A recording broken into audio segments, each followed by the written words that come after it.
बच्चों मैंने सेक्शन से आपको प्रोवाइड कर लिया है। अभी हम शुरू करें सेक्शन डी के द मोस्ट इंपॉर्टेंट क्वेश्चंस। तो जल्दी देखते हैं कि क्या क्या क्वेश्चंस हैं। तो आइए शुरू करते हैं हम सेक्शन डी के क्वेश्चंस का। तो पहला क्वेश्चन बच्चों जो आपको दिया हुआ है, explain the importance of science of medicine and surgery in the ancient India. ठीक है, एशियन इंडिया में मेडिसिन और सर्जरी का क्या इंपॉर्टेंस है वो बताना है। देखो बेटा, सेक्शन डी भले 4 मार्क का होता है, आपको यही दिमाग में होगा कि 4 मार्क होते हैं तो हमें 8 पॉइंट लिखनी है, एक पॉइंट की आधी मार्क। ठीक है, बात सही कैलकुलेशन। बट ये इसमें एसएस में ये चीज़ लागू थोड़ी कम होती है। ठीक है, थोड़ा सा आपको 8 पॉइंट से ज़्यादा आंसर लिखना पड़ेगा, बिकॉज जो पूछा गया है वो कंटेंट आपको पूरी तरीके से बताना बहुत ज़्यादा ज़रूरी है। तो मैं आपसे रिक्वेस्ट करूँगी, if you want to score good marks, ठीक है, अगर आपको 70 अबव और 75 अबव लाने हैं एसएसटी में, तो मैं ये आपसे रिक्वेस्ट करूँगी, प्लीज़ आप ना पॉइंट्स को कैलकुलेट मत कीजिएगा, आप अच्छे से आंसर भर के अच्छे से लिखिए। जिन लोगों को 60 मार्क्स लाने हैं, 65 लाने हैं, जिन लोगों को सिर्फ पास होना है, वो इस तरीके से कैलकुलेटिवली पॉइंट्स को ले सकते हैं। ठीक है बेटा, तो सेक्शन डी थोड़ा सा हमारा लेंथी रहेगा ही रहेगा। तो वेल चलो देखते हैं अभी क्वेश्चन क्या है बेटा। क्वेश्चन अपन ने देख लिया, साइंस बताना है मेडिसिन और सर्जरी का क्या इंपॉर्टेंस था। सो देखो, Asian Hindu culturals herb science is enriched with the huge collection of minerals and medicine. तो ये वाली थोड़ी सी हेडिंग वाली पॉइंट है। ठीक है, कि हमारे हिंदुस्तान में पुराना जो हमारा हिंदुस्तान था, एशियन हिंदुस्तान, जिसमें कल्चर यही था कि हमारे पास मिनरल्स और मेडिसिन के लिए जो हर्ब्स थे उनका खजाना था हमारे पास, जो हमको प्लांट्स और एनिमल से मिलता था। Our Asian literature on these sciences explain, हमारे जो पुराने लिटरेचर हैं जो अपनी हिस्ट्री में भी रीड किए हुए हैं, ओके, तो उन सब के अंदर ये चीज़ें बहुत ज़्यादा विस्तार में दी हुई है कि किस तरीके से मेडिसिन बनाते थे, कैसे उनको क्लासीफाई करते थे, कैसे उनको सही तरीके से यूज़ करते थे। ठीक है, वो सब कुछ चीज़ें जो है वो दी हुई हैं और बहुत डिटेल एक्सप्लेनेशन दिया हुआ है हमारे एशियंट लिटरेचर्स के अंदर, और जो हमारे फिलोसोफर्स ने दिया था। वो इतने ज़्यादा ज्ञानी थे कि वो सिम्टम्स, मतलब आपको देखकर ही सिम्टम्स पहचान जाते थे कि ये है, और बीमारी को डायग्नोज कर लेते थे, उसके हिसाब से आपको आयुर्वेदिक मेडिसिन प्रोवाइड कर लेते थे। सॉरी टू से, बट आजकल के डॉक्टर्स की तरह नहीं कि वो हमसे पूछते हैं अच्छा तुम्हें क्या बीमारी है, तो हम बताते हैं कि भाई हमें ये बीमारी है। ठीक है, तो जब हमें बीमारी पता ही हो तो फिर हम तुम्हारे पास हम तो डायरेक्टली मेडिसिन का यूज़ कर सकते हैं। But the point is that कि अभी का इतना टेक्नोलॉजी डेवलप हो चुका है, बट फिर भी आपने भी देखा होगा डॉक्टर्स हमसे पूछते हैं क्या बीमारी है आपको, ओके, तो हमें बोलना पड़ता है। बट पहले के लिटरली जो जिसको हम वैद्य कहते थे, ठीक है, वो इतने ज़्यादा थे ना कि मतलब इतने ज़्यादा ज्ञानी थे कि आप उनके सामने सिर्फ बैठेंगे ना तो आपके बैठने और उससे ही उनको समझ में आ जाएगा कि आपको क्या बीमारी है, या तो सिर्फ और सिर्फ आपके हाथ की नस को देखकर वो समझ जाएंगे कि ये बंदा जो है वो इस बीमारी से गुजर रहा है, और उस तरीके से आयुर्वेदिक मेडिसिन देते थे। ओके, जैसे कि महर्षि चारक, महर्षि सुश्रुता और वाग्भट्टा, इनको पायोनियर्स कहा जाता है। ओके, यही है वो 3 लोग जिन्होंने मेडिकल फील्ड में और सर्जरी में पायोनियर मतलब कि नींव रखी थी।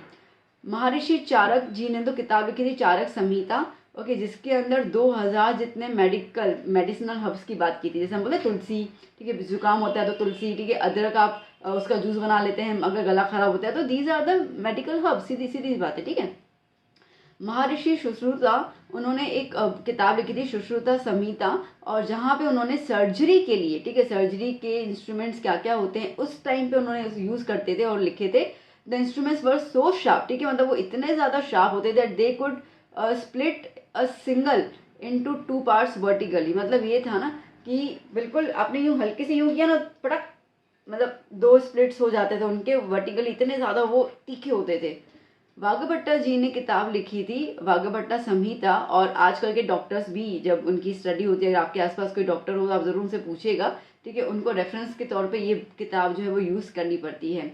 वाग्भट्टा जी ने एक और किताब लिखी थी अष्टांग हृदय, और ये डायग्नोसिस के लिए बहुत ज़्यादा एक्सीलेंट बुक मानी जाती है, मतलब डिजीज़ को पहचानने के लिए, और ना कि क्या है, जैसे कि आंखें लाल है तो जॉन्डिस हो सकता है, ठीक है, यूरिन के कलर से भी वो पहचान जाते हैं कि क्या डिजीज़ हो सकती है, इस तरीके से।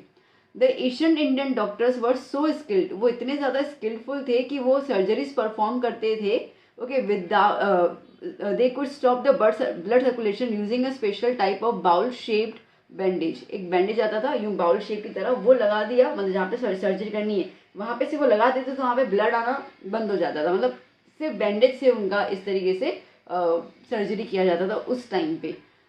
वो like they could skilfully operated abdomen, ठीक है, एब्डोमेन है मतलब कमर का नीचे वाला हिस्सा, किडनी, कैटरेक्ट, हर्निया, स्टोन, इन सब के ऑपरेशंस वो मतलब बेमिसाल तरीके से ऑपरेट करते थे।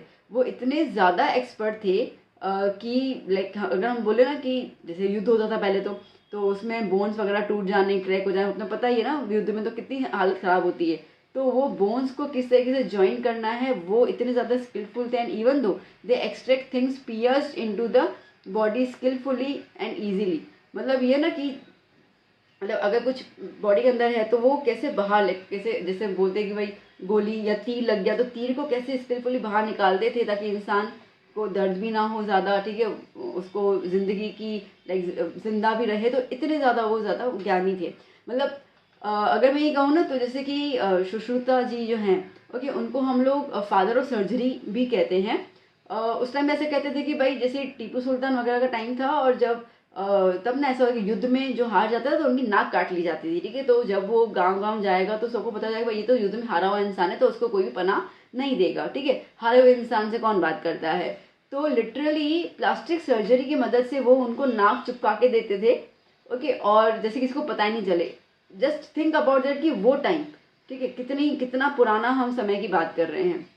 सो they were skilled in the plastic surgery, okay, आ भी गया, plastic surgery of joining the nose and ears. The Asian doctors use to demonstrate surgery. अब ना पहले के डॉक्टर्स जो होते थे अपने बच्चों में स्टूडेंट्स को जब वो सिखाते थे तो या तो डेड बॉडी पे सर्जरी सिखाते थे या तो फिर वैक्स स्टैच्यूज पे। मतलब उस टाइम पे भी स्टैच्यूज थे जहाँ पे उनको सर्जरी सिखाई जाती, डेमोन्स्ट्रेट, भाई आप ऐसे करोगे तब जाके तो रियल बॉडी पे आप काम कर पाओगे। They also conducted very risky operation during the delivery, okay. वो गायनेकोलॉजिस्ट और पीडियाट्रिशियन तो बहुत ज़्यादा काबिल ही थे। तो जैसा आपको पता है कि आपने सुना होगा धाई माँ हम हिंदी में कहते हैं, ठीक है, मतलब वो घर पे आके डिलीवर करके चली जाती थी। मतलब इतनी ज़्यादा एक्सपर्ट होती थी। ऐसे डॉक्टर, अभी कैसे डॉक्टर्स को देखा क्या डिग्री है उनकी, कितने हैं। पहले तो बस वो बगल में 2 घर छोड़ के तो दाई माँ होती थी, ठीक है, वो आ जाती थी। तो वो दाई माँ भी इतनी ज़्यादा एक्सपर्ट थी, सोचो। तब ना कोई ऐसे डॉक्टर नहीं लगाया जाता था, ठीक है, वो बस उनको काम आता था, वो काम करते थे, ओके। उनके लिए कोई रिनॉन्ड वर्ड नहीं यूज़ करते जैसे आजकल करते हैं, he is a lawyer, he is a doctor, ऐसा कुछ भी नहीं होता था। उसके अलावा इंसानों की तो बात छोड़ दो, वो इतने ज़्यादा एक्सपर्ट थे कि वो एनिमल्स के लिए भी, लाइक यू नो, हमारे इंडिया में एनिमल्स से काफ़ी ज़्यादा लगाव सबको होता ही है। तो जिसको हम कहते हैं वेटरनरी साइंस आज की लैंग्वेज में, ठीक है, वो भी डेवलप हो चुका था उस टाइम पे और बहुत ज़्यादा किताबें लिख जा चुकी थी रिगार्डिंग द डिजीज़। जैसे कि पहले तो देखो हाथी घोड़े ये तो होते ही थे क्योंकि युद्ध के लिए तो यही चाहिए होते थे ना। तो हॉर्सेस के लिए, ठीक है, इसको अश्वा कहते थे, एलिफेंट्स हस्ती, अमॉन्ग देम हस्ती आयुर्वेदा, शालिहोत्रा और अश्वशस्त्रा, ये बहुत ज़्यादा फेमस हुआ करती थी, ठीक है। तो that is all about the answer. चलिए नेक्स्ट क्वेश्चन देख लेते हैं बच्चा फटाफट से। Introduce chemistry as an experimental science in ancient India, okay. Chemistry को आप इंट्रोड्यूस कीजिए। तो देखो केमिस्ट्री एक एक्सपेरिमेंटल साइंस रहा है। एक्सपेरिमेंटल आप समझ सकते हो कि चीज़ों को यूज़ करके और फिर देखना कि इसका प्रोडक्ट क्या निकल रहा है, ये कहाँ पे यूज़ होगा, ठीक है। ज्ञान नहीं होना बट एक्सपेरिमेंट करके उन चीज़ों के बारे में यूटिलाइज करना नॉलेज। तो यही एक्सपेरिमेंटल साइंस जो है हेल्प किया गया था, लाइक हेल्पफुल रहा था हमारे एशियंट फिलोसोफर्स आप बोलो, डॉक्टर्स बोलो, ठीक है, स्किलफुल पर्सन बोलो, about the studying various types of minerals, plants, seeds for agriculture, making the metal, understanding the property, ठीक है। आप सोचो कि जब पहले तलवार बनाई तो कैसे दिमाग में आया कि तलवार इस मेटल से बनानी है, ठीक है, तलवार जो है वो हम लोग लाइक आयरन से बनाएंगे, कॉपर से नहीं बनाएंगे, ओके। तो वो सारी की सारी ज्ञान उनको था। एग्रीकल्चर के लिए किस टाइप के सीड्स चाहिए, ठीक है, कौन सी ऐसी प्लांट्स हैं जिसका हम यूज़ कर सकते हैं कि बीमारी मिटाने में या एज अ पॉइजन के अंदर भी। तो ये पूरा ज्ञान था उनके अंदर।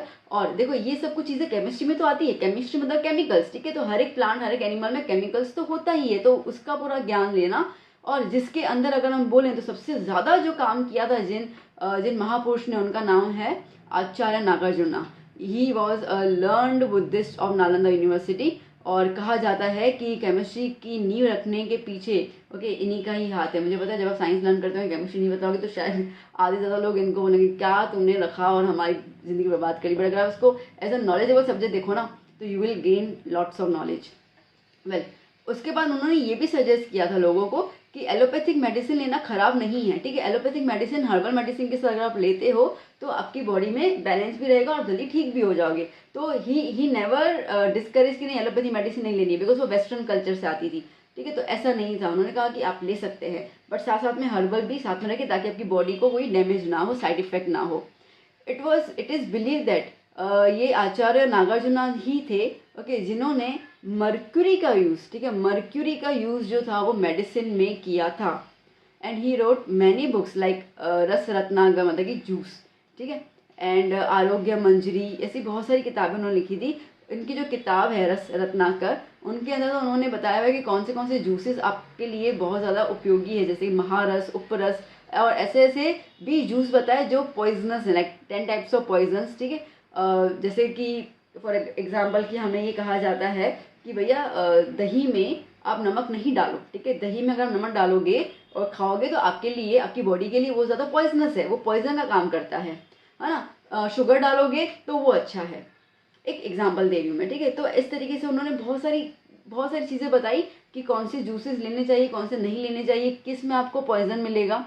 And Nagarjuna was the head of the Nalanda university where he had set up the school of chemistry, जहाँ पे उन्होंने लिटरली भट्ठी बनाई थी, बहुत सारा फर्नेंस, क्योंकि देखो आपको केमिस्ट्री साइंस थोड़ा बहुत याद होगा, पता होगा ना, हम केमिकल्स को करते हैं हीट देना, ये सब देना, तो उसको जिस कंपाउंड जिस जगह पे करते हैं और जिसके लिए चीज़ें चाहिए उसको हम लोग फर्नेंस कहते हैं ना, ठीक है। अभी तो क्या आजकल तो हम लोग फ्लास्क वगैरह यूज़ कर लेते हैं, हमने केमिस्ट्री लैब देखा भी होगा, बट पहले इतना कुछ होता नहीं था। तो जो तंदूर कैसे भट्ठी होती है वैसे उन्होंने बनाया था, वहाँ पे वो रिसर्च करते थे, स्टडी करते थे regarding the different plants, different animals, okay, different minerals के बारे में कि कहाँ किसका क्या यूज़ हो सकता है बेस्ड ऑन देयर प्रॉपर्टीज़।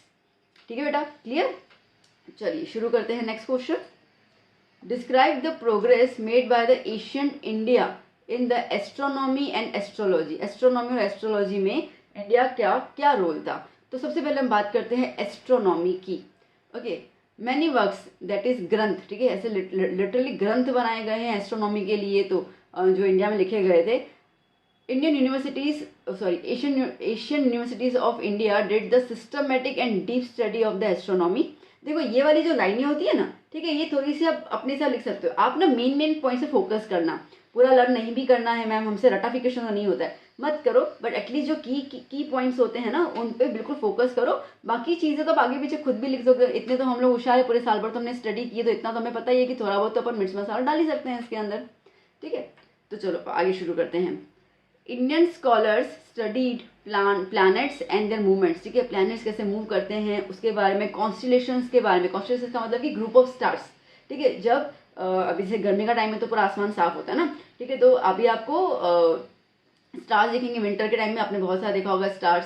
तो स्टार्स जब मिलते हैं ना तो वो कोई ना कोई पैटर्न बनाते हैं, ठीक है, ओरियन का ये वो डीप बियर, ठीक है, ऐसे कुछ पैटर्न्स बनाते हैं। और वो पैटर्न्स को देखकर, ठीक है, वो पैटर्न्स को देखकर लिटरली मतलब फिर तो एस्ट्रोलॉजी में भी आ जाता है, और प्लस फिर वहाँ पे बहुत सारी कहानियाँ भी आ जाती है। तो सिंपल सी के मतलब कॉन्स्टिलेशन इसका मतलब है कि ग्रुप ऑफ स्टार्स, ठीक है, एक साथ जब होते हैं तो वो किस टाइप का मैसेज प्रोवाइड करते हैं।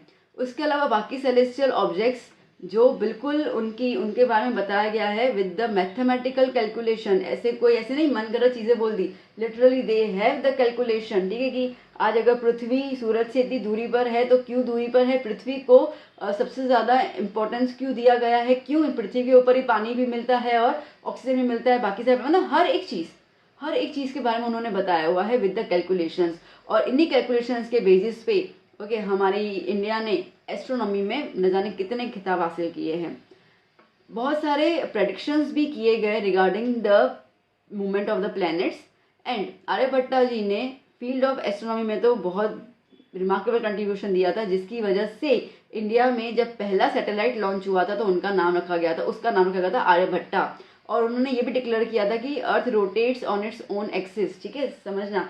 अभी अगर आप में से कोई साइंस लेगा ना, मुझे नहीं पता कौन लेगा, समझो 11th ऑफ जब साइंस लेते हो ना तो एक चैप्टर आता है, ठीक है, उसके अंदर ऐसा कहा जाता है कि कोपर्निकस जी ने बताया था कि भैया अर्थ जो है ना वो सन के इर्द गिर्द घूमती है और अपने एक्सेस पे भी रोटेट करती है, ठीक है। बट एक्चुअली उनके पैदा होने से पहले आर्यभट्टा जी ने ये चीज़ डिक्लेयर कर ली थी कि अर्थ जो है, धरती जो है वो खुद भी घूमती है, मतलब यूँ तो घूमती है बट उसके अलावा खुद में भी गोल गोल गोल घूमती है। और उसके बाद जो लूनार एक्लिप्स की बात करते हैं हम लोग, ठीक है, उसका शेडो क्या है, उसके पीछे क्या रीज़न है, वो सब कुछ उन्होंने बताया था। So he was damn intelligent. Okay, फिर बात करते हैं हम लोग एस्ट्रोलॉजी की।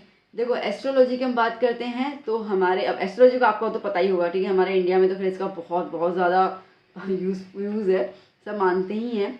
सो इंडियन स्कॉलर्स ने प्लैनेट्स और उनके मूवमेंट्स के बारे में पूरा स्टडी किया। कॉन्स्टिट्यूशन ही पूरा का पूरा सेम ही है, ठीक है, ऊपर और नीचे वाला सेम ही है, कुछ फर्क नहीं पड़ता, इसको काटना तो काट देना। Based on the calculations they have made the remarkable progress in the field of astrology. देखा जाए पहले के पॉइंट सेम है दोनों के लिए, ठीक है ना।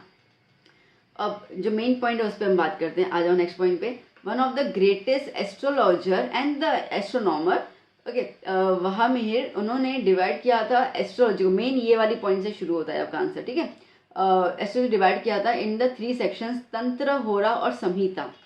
और उन्होंने एक किताब लिखी थी बृहद संहिता, जिसके अंदर लिटरली उन्होंने बताया था कि प्लैनेट के मूवमेंट के हिसाब से, ठीक है, मैन्स का फ्यूचर, मतलब इंसान का फ्यूचर किस तरीके से अफेक्ट होता है, पॉजिटिव नेगेटिव दोनों चीज़ें, ठीक है। उस अच्छा आप किस प्लैनेट को बिलोंग करते हो, प्लैनेट मतलब कि उनके जब हम पैदा हुए थे तो उस टाइम पे कौन सा प्लैनेट हमारे वहाँ पे था, ठीक है, उस हिसाब से उसके कैरेक्टरिस्टिक्स जो होंगे, जैसे कि हम बोलते हैं ना कि तो मांगलिक है।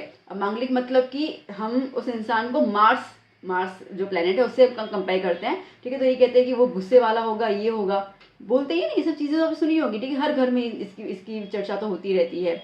उसके अलावा एनिमल्स को क्लासीफाई किया गया है, ठीक है। आज अगर हम लोग देखते हैं गणपति जी, तो गणपति जी जो हम मानते हैं उनको किसके साथ रिलेट किया है, हाथी के साथ रिलेट किया है, ठीक है। तो ये इस तरीके से एनिमल्स को क्लासीफाई किया गया है।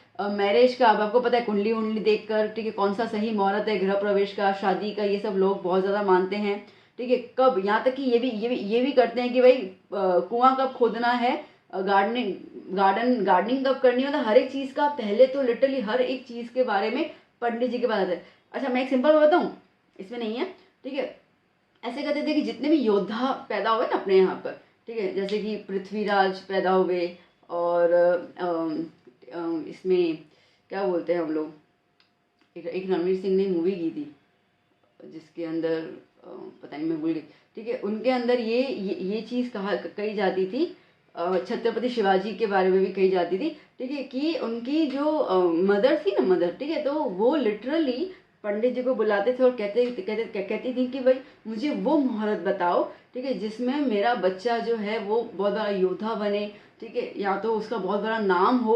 और लिटरली अगर जो भी शुभ मुहूर्त बताते थे, तब की जो औरतें होती थी वो उसी टाइम पे अपने बच्चे को बर्थ देती थी, मतलब इतना ज़्यादा माना जाता था, ठीक है। मैं जैसे एग्जाम्पल दे रही हूँ ताकि आपको पता चले कि एस्ट्रोलॉजी का एक्चुअली इंपॉर्टेंस अपने इंडिया में कितना ज़्यादा है।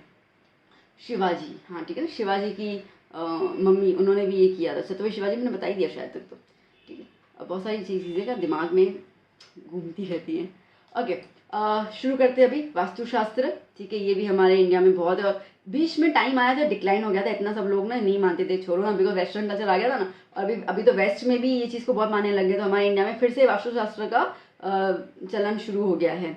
अब वास्तुशास्त्र इसका मतलब कि it's a science of architecture, ठीक है, घर कैसे बनाना चाहिए उसके बारे में है, ठीक है, घर हो, जगह हो, कोई भी, ठीक है, जहाँ पर भी काम होता है कंस्ट्रक्शन का, वो कहाँ होना चाहिए, किचन कहाँ होना चाहिए, दरवाज़ा कहाँ होना चाहिए, घड़ी कहाँ होनी चाहिए, सब कुछ, ठीक है।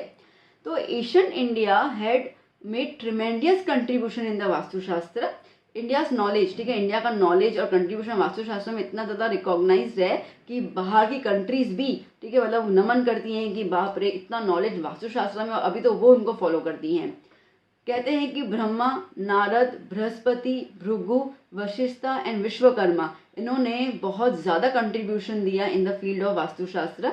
One of the basic principle of Vastushastra, they gave the guidelines for constructing house. मैंने कहा ना, ठीक है, घर बनाना हो, मंदिर बनाना हो, पैलेसेस, अब उस टाइम में तो राजा लोग महल बनाते थे, ठीक है, हॉर्सेस के लिए, मतलब लिटरली घोड़ों का अस्तबल कहाँ होना चाहिए उसके लिए भी, ठीक, किले कहाँ होने चाहिए, स्टोर हाउस कहाँ होना चाहिए फॉर द लाइक एम्यूनिशन, मतलब कि हमारे हथियार, ओके, टाउन प्लानिंग, हर एक चीज़ के लिए वास्तु का यूज़ किया जाता था। वह मिहिर जी तो ये भी डिस्कस करते हैं अपनी किताब के अंदर, ठीक है, वास्तुशास्त्र को, जिस किताब का नाम है बृहद संहिता, ओके। वहाँ पे उन्होंने बहुत सारी चीज़ें बताई हुई है। फिर 15th सेंचुरी के अंदर Rana Kumbha of Mewar made several improvement, फिर उन्होंने कुछ प्रीवियस जो भी था उसमें थोड़ा सा इम्प्रूवमेंट किया और रिवाइव किया वास्तुशास्त्र के कुछ स्टडीज़ को।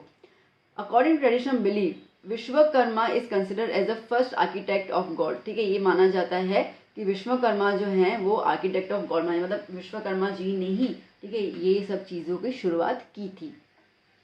ओके, वास्तुशास्त्र जो है वो 8 सेक्शन में डिवाइड किया गया है।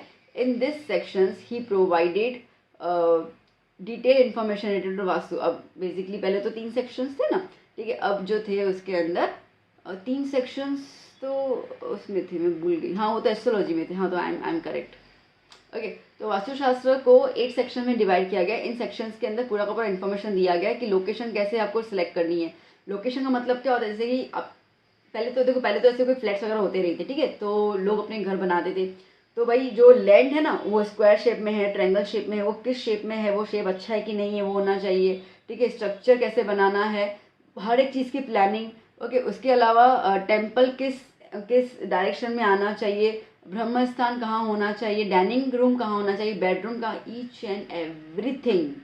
As time passes we observe many changes in Vastushastra, फिर बहुत सारे चेंजेस आने लगे। द रीज़न इज दैट कि देखो अभी का, अगर मैं अभी का टाइम बोलूँ तो अभी इतना ज़्यादा कंस्ट्रक्शन कि आप अपने हिसाब से घर तो बना नहीं सकते, आपको तो बना ही मिलता है फ्लैट्स वगैरह, तो अब क्या करें, तो अब अगर वहाँ पे कुछ ना कुछ प्रॉब्लम है इन द टर्म्स ऑफ वास्तुशास्त्र, तो उसका सब्स्टिट्यूट क्या कर लें, ठीक है, ऐसा क्या करें कि बिना तोड़े फोड़े जो है वो चीज़ें फिर भी सेट हो जाए, तो दैट इज कंसिडर्ड कि चेंजेस, ठीक है, बहुत सारे चेंजेस हुए थे।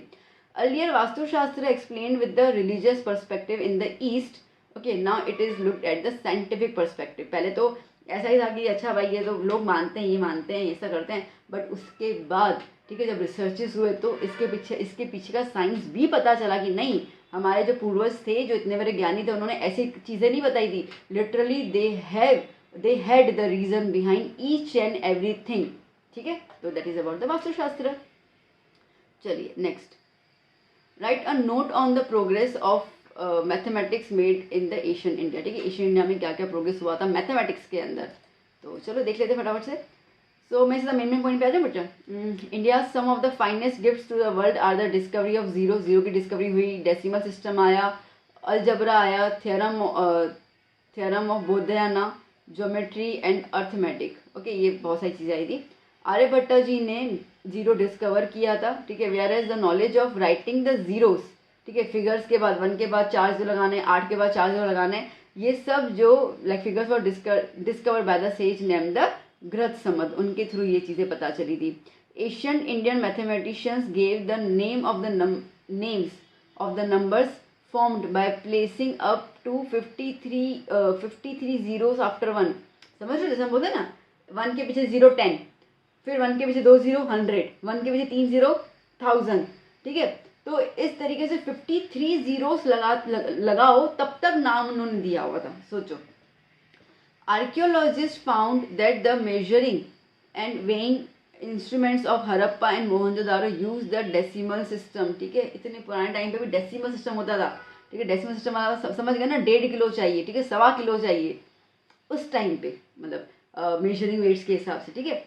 फिर आते हैं Medhatithi, he was the great mathematician जिन्होंने डेसिमल कॉन्सेप्ट बताया था। भास्कराचार्य, उन्होंने लीलावती गणित और बीज गणित किताब लिखी थी 1150 AD के अंदर, और उन्होंने डिस्कवर किया था about the science of the addition and subtraction, ठीक है, हमें plus plus plus minus minus plus, ये पूरा उन्होंने डिस्कवर किया था। ब्रह्मगुप्ता जी ने हमें नॉलेज दिया था regarding different types of equations. Math का एग्जाम दिया ना, पता है ना किसके टाइप के इक्वेशन आते ना, लीनियर इक्वेशन, ये इक्वेशन, वो सब उनके वहाँ से आए थे। प्लस बोधायन जी ने पाइथागोरस थ्योरम का एक अलग ही वर्जन दिया था। खैर ये तो कहते भी हैं कि पाइथागोरस थ्योरम पाइथागोरस जी के पैदा होने से पहले ही हमारे इंडिया में शुल्बसूत्रा की किताब में लिख दिया गया था बाय द बोधायन, ओके, सब कुछ पहले लिख दिया गया था। दैट मीन्स कि we were damn intelligent, okay, so proud feel करो that you are Indians. Well, around 1800 BC, Aptisambha wrote a book called the Sulva Sutra. Okay, in this book he mentioned method to accurately calculate the dimensions for the constructing altars needed for the sacrifice. These sacrificial pits were also called the yajnavedis and were use for the Vedic yajnas. ठीक है, sacrificial, अब आपको पता है कि थोड़ा सा वो कहते हैं ना सेक्रीफाइस करना। ठीक है, तो ये सब चीज़ें भी पहले जो होती वो सुलवा सतरा की किताब में लिखी हुई थी एक्यूरेटली कि भाई वो जगह, ठीक है, जहाँ पे हम लोग सेक्रीफाइस करवाते हैं, ठीक है, नीडेड, तो वो कहाँ बननी चाहिए वो भी। अब जैसे देखो जैसे आप लोगों ने बाहुबली मूवी देखी होगी। ठीक है, तो बाहुबली मूवी में नहीं, वो जब युद्ध करने जाते थे तो एक उसका सर काटते हैं एनिमल का। ठीक है, तो इस तरीके का सेक्रीफिशियल पिट्स। ठीक है, तो कहीं पे भी खड़ा लगे नहीं काटेंगे, तो पहले उसको भी बहुत ज़्यादा माना जाता था। ओके, उसके अलावा जैसे आपने देखा होगा कि बहुत सारे ऐसे कुंड्स बनाए जाते थे। ठीक है, पहले कि जैसे आप लोगों ने, मैं एग्जांपल दूं आपको, आप लोगों ने पद्मावत मूवी भी देखी होगी, है ना, तो जहाँ पे सारी लेडीज़ जो थी वो क्या जौहर ऐसा कुछ बोलते हैं ना। ठीक है, सारी लेडीज़ जो थी वो मतलब खुदकुशी कर रही थी अपने हिसाब से, खुदकुशी नहीं जौहर ही बोलते हैं। ओके, तो ये सब जगहें जो है ना, ये सब कहाँ कंस्ट्रक्ट होना चाहिए, कैसे होना चाहिए, ये सब भी मतलब उसके अंदर था। प्लस कहाँ पे आपको यज्ञ करना है, each and everything. Okay, Aryabhatta is known as the father of mathematician. He wrote the book Aryabhatiyam. उनकी किताब के अंदर सॉरी, ठीक है, उनकी किताब के अंदर लिटरली पाए की वैल्यू जो है वो बताई गई थी। उन्होंने 3.14 मतलब एक्चुअली बहुत लंबी वैल्यू उन्होंने बताई दी थी, एंड 22/7 ये अपने को पता है। ही ऑल्सो सजेस्टेड दैट पाए है क्या, उन्होंने बताया था उस टाइम पे पाए और कुछ नहीं है, इट इज़ अ कांस्टेंट, वो एक फिक्स वैल्यू है। तो कैसे कैसे कैसे बनती है, तो उन्होंने बोला it is the equation of the circumference upon diameter. Circumference क्या होता है 2πr, और अपॉन डायमीटर उसका कर दो सर्कल का। आप कोई भी लाइक आप रेडियस ले रहे हो 10 सेंटीमीटर, तो 2πr में 10 लगा दोगे। ठीक है, और अपॉन डायमीटर क्या लोगे आप, उसका डायमीटर डबल होता है 20, आप डिवाइड करोगे आपको मिलेगा 3.14 या 20/7। आप कुछ भी वैल्यू लो ना, you will get the same answer. ठीक है, तो उन्होंने बता दी भाई it is the multiplier of this values. He also gave the information about the Ashtanga method multiplication, जिसको आजकल की दुनिया में वैदिक मैथ कहा जाता है ना, ये वही है। ठीक है, अष्टांग मेथड की पांच लेटर्स ऊपर है, 5 लेटर नीचे, और एक ही लाइन में उसका आंसर। ठीक है, हमें नहीं ऐसे सिखाया भाई 2-2 3-3 लाइन, ऐसे नहीं, एक ही लाइन में उसका आंसर कैसे आ जाना चाहिए, ये सब चीज़ें, subtraction, cube root, square root, each and everything. Aryabhatta ji ने किताब भी लिखी थी दशगीतिका एंड द आर्यभट्टियम, वो तुमने आगे देख भी लिया। और उनकी किताब थी आर्य सिद्धांता, जिनमें उन्होंने एस्ट्रोनॉमी का भी जिक्र किया था, और वो तो मैंने आगे डिस्कस कर भी लिया। He also found the solution of various fundamentals arithmetic and geometry. उसके अलावा बहुत सारे और भी स्कॉलर्स थे जिन्होंने इसमें बहुत ज़्यादा कंट्रीब्यूशन दिया था, फॉर एग्जाम्पल कत्तायन और भास्कराचार्य जी ने। ठीक है, चलो next question. State the contribution of the ancient India in metallurgy. ठीक है, मेटलर्जी में क्या कंट्रीब्यूशन था। तो अब मेरे को मेटलर्जी मतलब क्या होता है, मेटलर्जी मतलब कि ज़मीन से जब आप खुदाई करके, ठीक है, एक पत्थर या कुछ निकालते हो, उसके अंदर जो मेटल्स होते हैं, चैप्टर 3 केमिस्ट्री में किया होगा मेटल और मेटल। ठीक है, तो उसमें किस तरीके से हमने बताया हुआ है कि हाईली मेटल्स कैसे रिएक्ट करेंगे, लो रिएक्टिव मेटल कैसे रिएक्ट करेंगे, उनको कैसे हमको प्योर करना होता है। ठीक है, रोस्टिंग कैल्सिनेशन प्रोसेस किया था ना, बस ये वही है। तो उस टाइम पे मेटलर्जी का नॉलेज हमारे पास था, और कौन सा मेटल कहाँ यूज़ करना है, कैसे यूज़ करना है, दैट ऑल्सो, ठीक है, कंसिडर्ड की मतलब अभी भी वो सब चीज़ें मौजूद है जो इतने साल हो गए बट किसी को ना रस्टिंग हुई है ना कोरोजन हुआ है, कुछ नहीं हुआ है। तो वेल एग्जाम्पल्स देख लेते हैं यहाँ पे क्या है। So the branch of science and technology related to the properties of metals, और उनका प्रोडक्शन और उनका प्योरिफिकेशन, इसको हम कहते हैं metallurgy. People of India have been making the use of metallurgy. वो उनके डेली लाइफ की बात होती है। ठीक है, रोजाना उनके लिए कोई मेटलर्जी कोई नई बात नहीं होती थी। Ancient India made the extra ordinary progress in the field of metallurgy.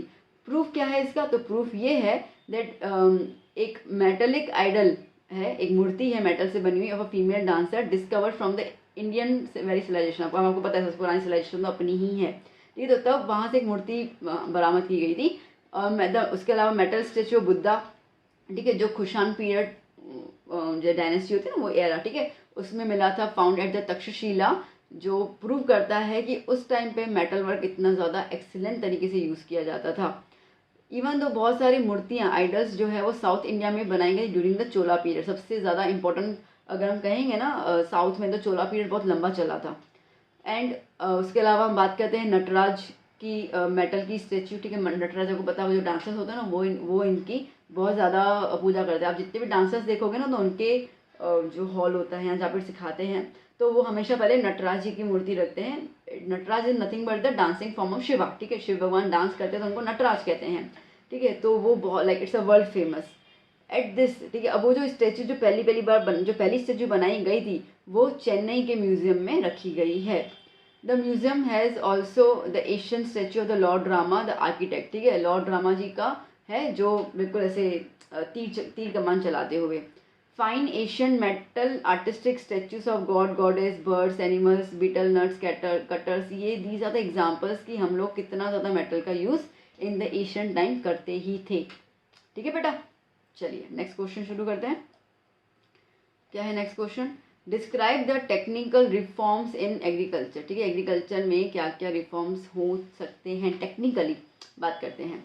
तो देखो, the changes which have taken place in seeds fertilisers farms implements in India are known as a technical reforms. क्या बोल रहा है? जो भी बदलाव हुए हैं सीड्स के अंदर, क्या फर्टिलाइजर यूज़ करना है, फार्म के इम्प्लीमेंट्स के अंदर, फार्म के इम्प्लीमेंट मतलब कि जैसे पहले हम लोग हल चलाते थे उस पर रखकर, फिर ट्रैक्टर्स आए, तो दीज आर सम चेंजेस, ठीक है। जिसको हम टेक्निकल रिफॉर्म्स कहते हैं। पहले जो फार्मर्स थे they were used earlier they were use the leather bucket and water wheel, ठीक है। लेदर बकेट और वाटर व्हील का यूज़ करते थे, ठीक है। और मतलब फॉर द इरिगेशन अभी हम लोग उसके बाद हम लोग धीरे धीरे पंप का यूज़ कर चुके हैं, ठीक है। और बाकी तो आपको पता ही है कि सनी देओल जी उखाड़ के आए पाकिस्तान से पंप, ठीक है। तो उसका तो यूज़ यहाँ पे हो ही गया। ओके, उसके अलावा ड्रिप, उस पर थोड़ा हम और ज़्यादा विकसित हुए तो हम लोगों ने ड्रिप इरिगेशन और स्प्रिंकलर्स का यूज़ किया।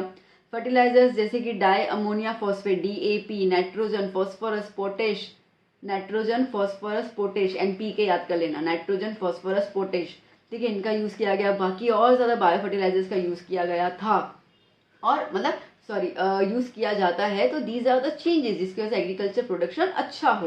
ओके, फार्मर्स जो है वो उनको रेडियो के थ्रू, टेलीविज़न के थ्रू, न्यूज़पेपर के थ्रू, DD किसान चैनल आती है उसके थ्रू, SMS के थ्रू उनको बहुत ज़्यादा अवेयरनेस दी जाती है। ऐसे प्रोग्राम लगाए जाते हैं उनके लिए, ताकि जो भी नई नई चीज़ें गवर्नमेंट लेके आ रही है ना, ठीक है, वो इम्प्लीमेंट कैसे करना है उनको सब कुछ सिखाया जाता है। यहाँ तक कि उनको टोल फ्री नंबर भी दिया हुआ है 1800-180-1551, जिसको हम कहते हैं किसान कॉल सेंटर। और गवर्नमेंट उनको हर एक चीज़ का वहाँ पे ज्ञान देती हैं।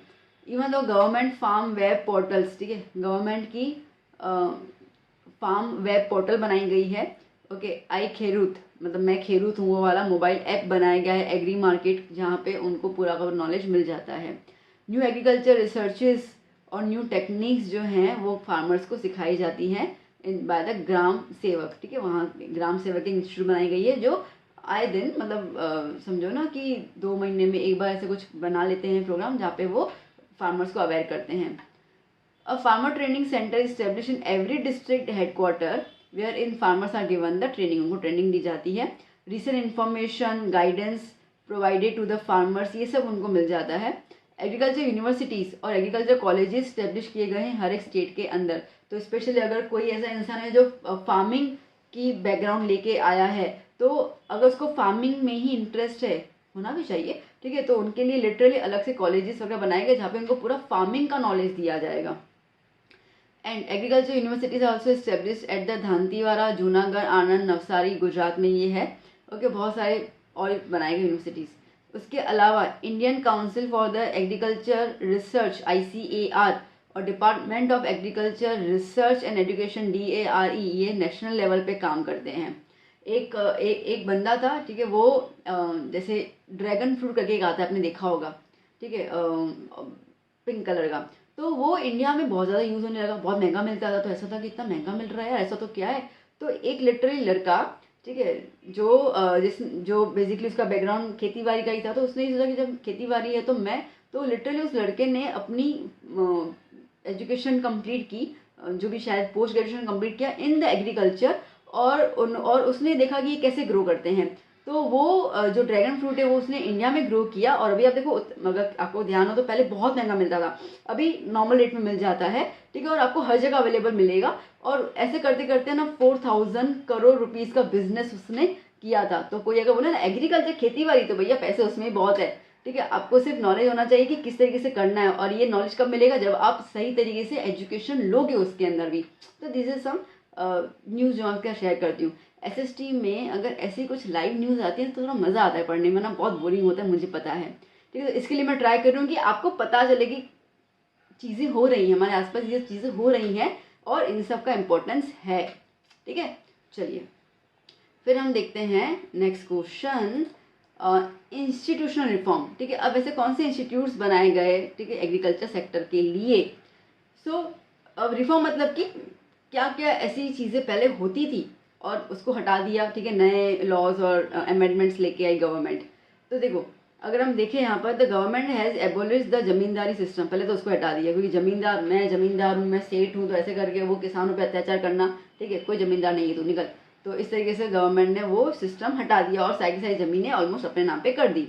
Okay, it has frame the land tenancy act, land tenancy act बनाया गया under the concept of the land to the tiller. ठीक है, इसका मतलब कि जो खेती बाड़ी करेगा ज़मीन भी उसी की, ऐसे करके। ठीक है, तो मतलब कि ज़मीन भी किसकी होगी, किसान की हो गई, है ना। So this law gives the tillers to own the land जहाँ पे वो काम करते हैं।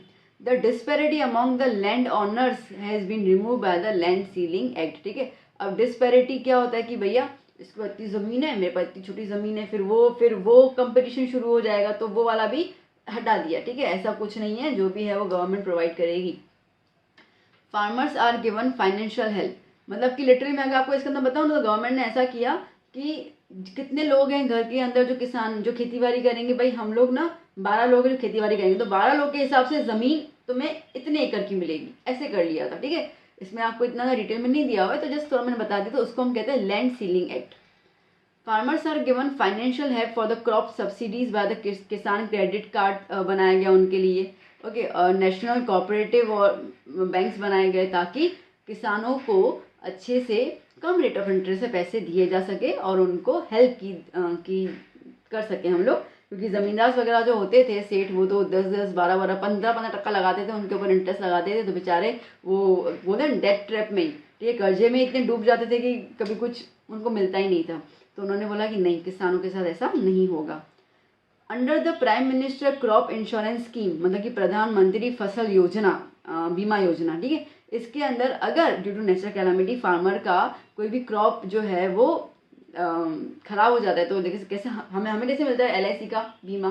ठीक है, तो हम लोगों को LIC कभी कुछ होता है तो वो हमें पैसे देते हैं सब, तो इस तरीके से उनके क्रॉप्स को क्या बोलते हैं, सिक्योरिटी दी गई।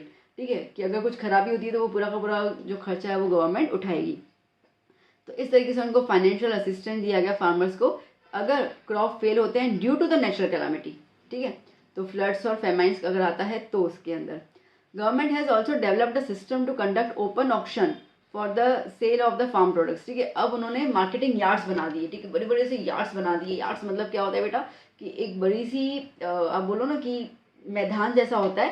ठीक है, वहाँ पे किसान आते हैं अपने प्रोडक्ट्स को लेकर, और जो खरीदार होते हैं, ठीक है, वो लोग वहाँ पे आते हैं और उनके प्रोडक्ट्स की बोली लगाते हैं। तो बीच में कोई भी एजेंट नहीं, कहीं पे कोई पैसे नहीं खाएगा, कोई किसी को भी एक्सप्लॉइट नहीं करेगा, डायरेक्ट जो होगा वो बातचीत होगी किसान के बीच में और जिनको खरीदना है उनके बीच में। So there is a direct communication provided so that farmers get the minimum support price for their products. ठीक है, तो उनको जितना उनका हक बनता है वो उनको मिल जाए। अब इन सब के लिए ऑर्गेनाइजेशन कौन कौन से काम करती हैं, तो एक रहेगी national agriculture cooperative marketing federation of India, नाम लर्न कर लेना, NAFED, Gujarat cooperative oil seeds growers federation और नेशनल डेयरी डेवलपमेंट बोर्ड। ठीक है, now next explain the impact of globalisation on Indian agriculture. ठीक है, इंडियन एग्रीकल्चर में ग्लोबलाइजेशन का क्या इम्पैक्ट था, तो पहले हम बात करते हैं पॉजिटिव इम्पैक्ट। तो ग्लोबलाइजेशन तो देखो आपको पता ही है कि ग्लोबलाइजेशन में एक फ़ायदा ये हुआ है कि हम हमारी चीज़ों का, ठीक है, बाहर भी उसको बेच सकते हैं, ये कर सकते हैं, तो हम अब हमारे बिजनेस को एक्सपांड कर सकते हैं। तो ये इंडियन एग्रीकल्चर के लिए बहुत पॉजिटिव पॉइंट था, क्योंकि हमारा इंडिया ऑलरेडी एग्रीकल्चर फील्ड में बहुत ज़्यादा माहिर है। तो अपनी चीज़ों को जब हम बाहर बेचेंगे, जो यहाँ पे कुछ भी नहीं मिलता है या अपनी वाली चीज़ें नहीं मिलती, तो हम लोगों को सीधी बात है पैसे जब आएंगे तो इकोनॉमिकली हम डेवलप भी हो जाएंगे। द गवर्नमेंट है सिंप्लीफाइड द प्रोसेस। ठीक है, गवर्नमेंट ने बोला कि मैं परेशान नहीं करूँगा आपको, ठीक है, मैं प्रोसेस बहुत ज़्यादा सिंप्लीफाइड कर लेता हूँ to import and export the crop production, जिससे इंडियन एग्रीकल्चर को हेल्प मिलेगी और ग्लोबलाइजेशन में भी हम एक सही देश के हिसाब से स्टैंड कर पाएंगे, ठीक है। क्योंकि अभी तो ग्लोबलाइजेशन का ज़माना आ ही चुका है। अगर कोई कंट्री किसी के साथ सपोर्ट नहीं करती है, मतलब कि वो उस रेस से वो बाहर चली जाएगी। For example, owing to the government policies we now export cotton चिल्लीस मतलब मिर्चियाँ, ठीक है, तिल, ये सब जो है वो चाइना और बहुत सारे कंट्री को हम लोग एक्सपोर्ट कर सकते हैं। ओके, तो ये कुछ पॉलिसीज बनाई जाती है अंडर सम पॉलिसी। ऐसे नहीं मन मर्जी किया तो हो गया, ऐसा नहीं होता है। बहुत सारे फ्रूट्स जो हैं वो दूसरे वर्ल्ड में, जैसे मैंने भी ड्रैगन का एग्जांपल दिया, ठीक है, ड्रैगन फ्रूट का वो दूसरा है। जहाँ कीवी है, कीवी भी अपने यहाँ का फ्रूट नहीं है, वो बाहर का फ्रूट है, ठीक है। तो वो सब चीज़ें भी अभी अपने को यहाँ पे मिलने लगी हैं। क्यों? बिकॉज ऑफ द ग्लोबलाइजेशन, सीधी सी बात है। उसके बाद जो जनरली मॉडिफाइड सीड्स, मतलब कि हाई यील्डिंग सीड्स, जो लैब में बैठकर उनको थोड़ा सा केमिकल अगर डाल के जो थोड़ा सा उन्होंने मॉडिफाइड कर दिया सीड्स को, अब वो मल्टीनेशनल कंपनीज जो थी वो बेचती थी, ठीक है, तो वो बहुत ज़्यादा कॉस्टली होता था। बट अब ये सब चीज़ें इंडिया में भी अवेलेबल है in a very minimum price. Although ये सब सीड्स का यूज़ करना बहुत ज़्यादा कॉस्टली होता था, बट ये है कि अगर हमने ये महंगी सीड्स यूज़ किए ना तो प्रोडक्शन भी बढ़ गया। तो बोलते ना कि चीज़ें बोले लाइक एक बार आपने खर्चा किया है बट सामने उसका रिटर्न अच्छा आया है, ठीक है, तो वो खर्चे से हम लोग प्रॉफिट ले सकते हैं। तो इस तरीके से मेज़ और कॉटन के प्रोडक्शन में हम लोगों ने काफ़ी ज़्यादा अच्छा इंक्रीमेंट किया है। देखो, every coin has two sides, ठीक है। तो अगर अच्छी बात बोली तो थोड़ी सी दुखी वाली बात भी ले लें कि नेगेटिव इम्पैक्ट्स क्या हैं। तो नेगेटिव इम्पैक्ट्स ऐसा है कि भैया टर्मरिक जो है वो अपने देश में बहुत ज़्यादा है, ठीक है, और वो पूरे दुनिया भर में जो है वो जा रही है। और अगर अपने देश को अपना नाम रखना है तो अब ना ज़रूरत है इंडिया को कि वो पेटेंट बना दे, patent such that the products at world level to save them, ठीक है भाई। ये चीज़ अपने यहाँ से ही आएगी, इट्स लाइक अ मोनोपोली, ठीक है, आप उसको बोल सकते हो। The negative aspect of easy import, अब दूसरा ये होता है कि इजीली जब आप इजीली चीज़ें बाहर से इम्पोर्ट कर लोगे, ठीक है, तो अपने यहाँ की जो चीज़ें हैं ना उनकी वैल्यू कम हो जाएगी, तो वो कम लोग खरीदेंगे, तो फिर कंपटीशन बढ़ गया ना अपने इंडियन फार्मर्स का, ठीक है, क्योंकि फॉरेन में से कोई चीज़ आ रही है तो एक कंपटीशन बढ़ ही जाएगा, ठीक है। अब आप सोचो, ड्रैगन फ्रूट है और वाटरमेलन है, ठीक है, तो ड्रैगन फ्रूट आया तो लोग उसको भी, तो अगर 10 लोग खरीदने आए तो हो सकता है कि 4 लोग ड्रैगन फ्रूट खरीदें और 6 लोग वाटरमेलन खरीदें, ठीक है, तो उसकी बिक्री तो हो रही है ना। बट अगर वो होता ही नहीं, से वाटरमेलन होता 10 के 10 खरीद लेते, मतलब 10 के 10 जब लोग आए तो उसको वही खरीद लेते, तो एक कंपटीशन जो है वो फॉरेन कंट्री के साथ भी बढ़ जाता है। Moreover to compete with the international product, अच्छा अभी आपको इंटरनेशनली जब खड़ा रहना है मार्केट में, तो सीधी सी बात है आपका क्वालिटी, मतलब आपके प्रोडक्ट का क्वालिटी जो है वो बहुत ज़्यादा अच्छा होना चाहिए। तो इसके लिए अभी सिर दर्द वो भी है कि भैया क्वालिटी को इम्प्रूव करो, प्रोडक्टिविटी भी इम्प्रूव करो, क्वालिटी के साथ साथ प्रोडक्शन का भी करो कि अपने को इंडिया में भी चलाना है और बाहर भी बेचना है, ठीक है, तो प्रोडक्शन भी उतना ज़्यादा करना है, तब जाके तो हम लोग अच्छा खासा अमाउंट कमा पाएंगे ना, और अपने देश का नाम कर पाएंगे बाहर, ठीक है। तो उसके लिए आपको नई नई टेक्नोलॉजीज़ भी यूज़ करनी पड़ेगी, तो आपको उसका इन्वेस्टमेंट में भी करना है। अगर हम ये सब नहीं कर पाए ना, तो दिस में pose a serious threaten to export the income and also price of local production, ठीक है, तो ये एक ना खतरे वाली निशानी रहेगी कि हम बाहर तो कुछ चीज़ बेच नहीं पाएंगे और लोकल प्रोडक्शन प्राइसेस बढ़ जाएंगी। इसकी वजह से इंडिया जो है वो खुद को प्रिपेयर कर रहा है for the another green revolution, ठीक है, मतलब कि रिवॉल्यूशन बदलाव, ठीक है, जहाँ पे हम लोग बहुत बहुत बहुत ज़्यादा प्रोडक्शन करें और फॉरेन नेशंस के साथ हम compete कर पाएँ। तो बेटा आज का जो टाइम है ना बहुत खतरनाक है, आपको सिर्फ अपने आसपास के लोगों से compete नहीं करना, आपको दुनिया भर के लोगों से compete करना होता है, ठीक है। तो now world has become a small place, ऐसा हो गया है, ठीक है। चलो नेक्स्ट क्वेश्चन देखते हैं हम लोग। Explain the green revolution in India and it's achievement. The extraordinary increase in the agriculture production, ठीक है, प्रोडक्शन में इतना ज़्यादा बदलाव आया था क्योंकि 1960 के आसपास की अगर बात करते हैं तो जब ब्रिटिशर्स थे यहाँ पे, तो उस टाइम पे अपनी इंडिया की ये हालत हो गई थी कि ना बारिश हो रही थी ना क्या, जिसके वजह से एग्रीकल्चर सेक्टर पूरा का पूरा बर्बाद हो चुका था। ओके, फिर जब युद्ध वगैरह हुआ तो बहुत गरीबी छा गई। अब गरीबी इतनी छा गई कि हमारा देश जो है वो हमारे देश के लोगों को खाना ही नहीं खिला पा रहा था, कुछ तो करना पड़ेगा, ठीक है। तो उन्होंने वहाँ के जो उस टाइम में जो सज्जन लोग थे, बुद्धिशाली लोग थे, उन्होंने क्या किया, सीड्स को इम्प्रूव किया, सीड्स की क्वालिटी को इम्प्रूव किया, केमिकल फर्टिलाइजर्स का यूज़ करना शुरू किया। पहले तो खाली काउडंग वगैरह का यूज़ करते थे, ठीक है। फार्मर्स ने बहुत मेहनत की इलेक्ट्रिसिटी का डिस्ट्रीब्यूशन, इरिगेशन की फैसिलिटी इंप्रूव करना, ये सब इतना ज़्यादा किया ना कि प्रोडक्शन रेट इतना ज़बरदस्त हो गया। ठीक है, उसके बाद चीज़ें स्टोर भी होने लगी और लोगों को चीज़ें मतलब जैसे क्रॉप्स थे, ठीक है, क्रॉप स्टोर भी होने लगे और क्रॉप्स जो है वो बिंदास लोगों को बटने भी लगे इन अ वेरी मिनिमम प्राइस। ठीक है, तो इसको हम कहते हैं ग्रीन रिवॉल्यूशन। हाँ 1960 मैंने कहा 1965 के आसपास ही हुआ था, 1960। ओके, बिफोर ग्रीन रिवॉल्यूशन हमारी इंडिया जो थी वो मैंने आपसे कहा कि बहुत ज़्यादा प्रॉब्लम में चल रही थी रिगार्डिंग द फूड ग्रेन्स। हमारी इंडिया एग्रियन कंट्री है नो डाउट, ठीक है, बट क्या हुआ था मैंने कहा ना ब्रिटिशर्स का रूल वगैरह था जिसकी वजह से बहुत प्रॉब्लम आ चुकी थी। So India had to import food grains and all this change after the green revolution. तो मेन ऑब्जेक्टिव ग्रीन रिवॉल्यूशन का ये था कि भैया हमें एग्रीकल्चर प्रोडक्शन को इंक्रीज करना है। टू डू सो, अब ये करने के लिए फार्मर्स को बोला गया कि थोड़ा सा देखो आपको केमिकल फर्टिलाइजर्स यूज़ करना पड़ेगा, इंसेक्टिसाइड्स यूज़ करना पड़ेगा। उनको ऐसा पूरा नॉलेज दिया गया कि क्वांटिटी कम रखोगे तो कुछ भी खराबी नहीं होगी और इससे उल्टा फ़ायदा ये होगा कि हमारे जो क्रॉप्स है वो डिस्ट्रॉय होने से बच जाएंगे, ख़राब हो जाते हैं ना, उससे बच जाएंगे और हमारी जो लैंड है उसकी प्रोडक्टिविटी इंक्रीज़ हो जाएगी तो वो बहुत जल्दी चीज़ें ग्रो करेगी। ओके, तो हम हार्वेस्ट करके उन चीज़ों को यूज़ कर सकते हैं। So during the green revolution the production of wheat और राइस, अब देखो आपको पता है वीट और rice these are two the staple food of India. ठीक है, नॉर्थ में वीट चलता है और साउथ में राइस बहुत ज़्यादा चलता है, तो उनमें ज़बरदस्त उछाल आया था और जिसकी वजह से हम बन गए सेल्फ सफिशिएंट। ठीक है, अब हमें किसी की ज़रूरत नहीं है। The self sufficiency in food grains is a landmark of history. ठीक है, इतिहास में लिटरली ग्रीन रिवॉल्यूशन के नाम पर उसके टैगलाइन पे हमने ये अचीवमेंट किया था।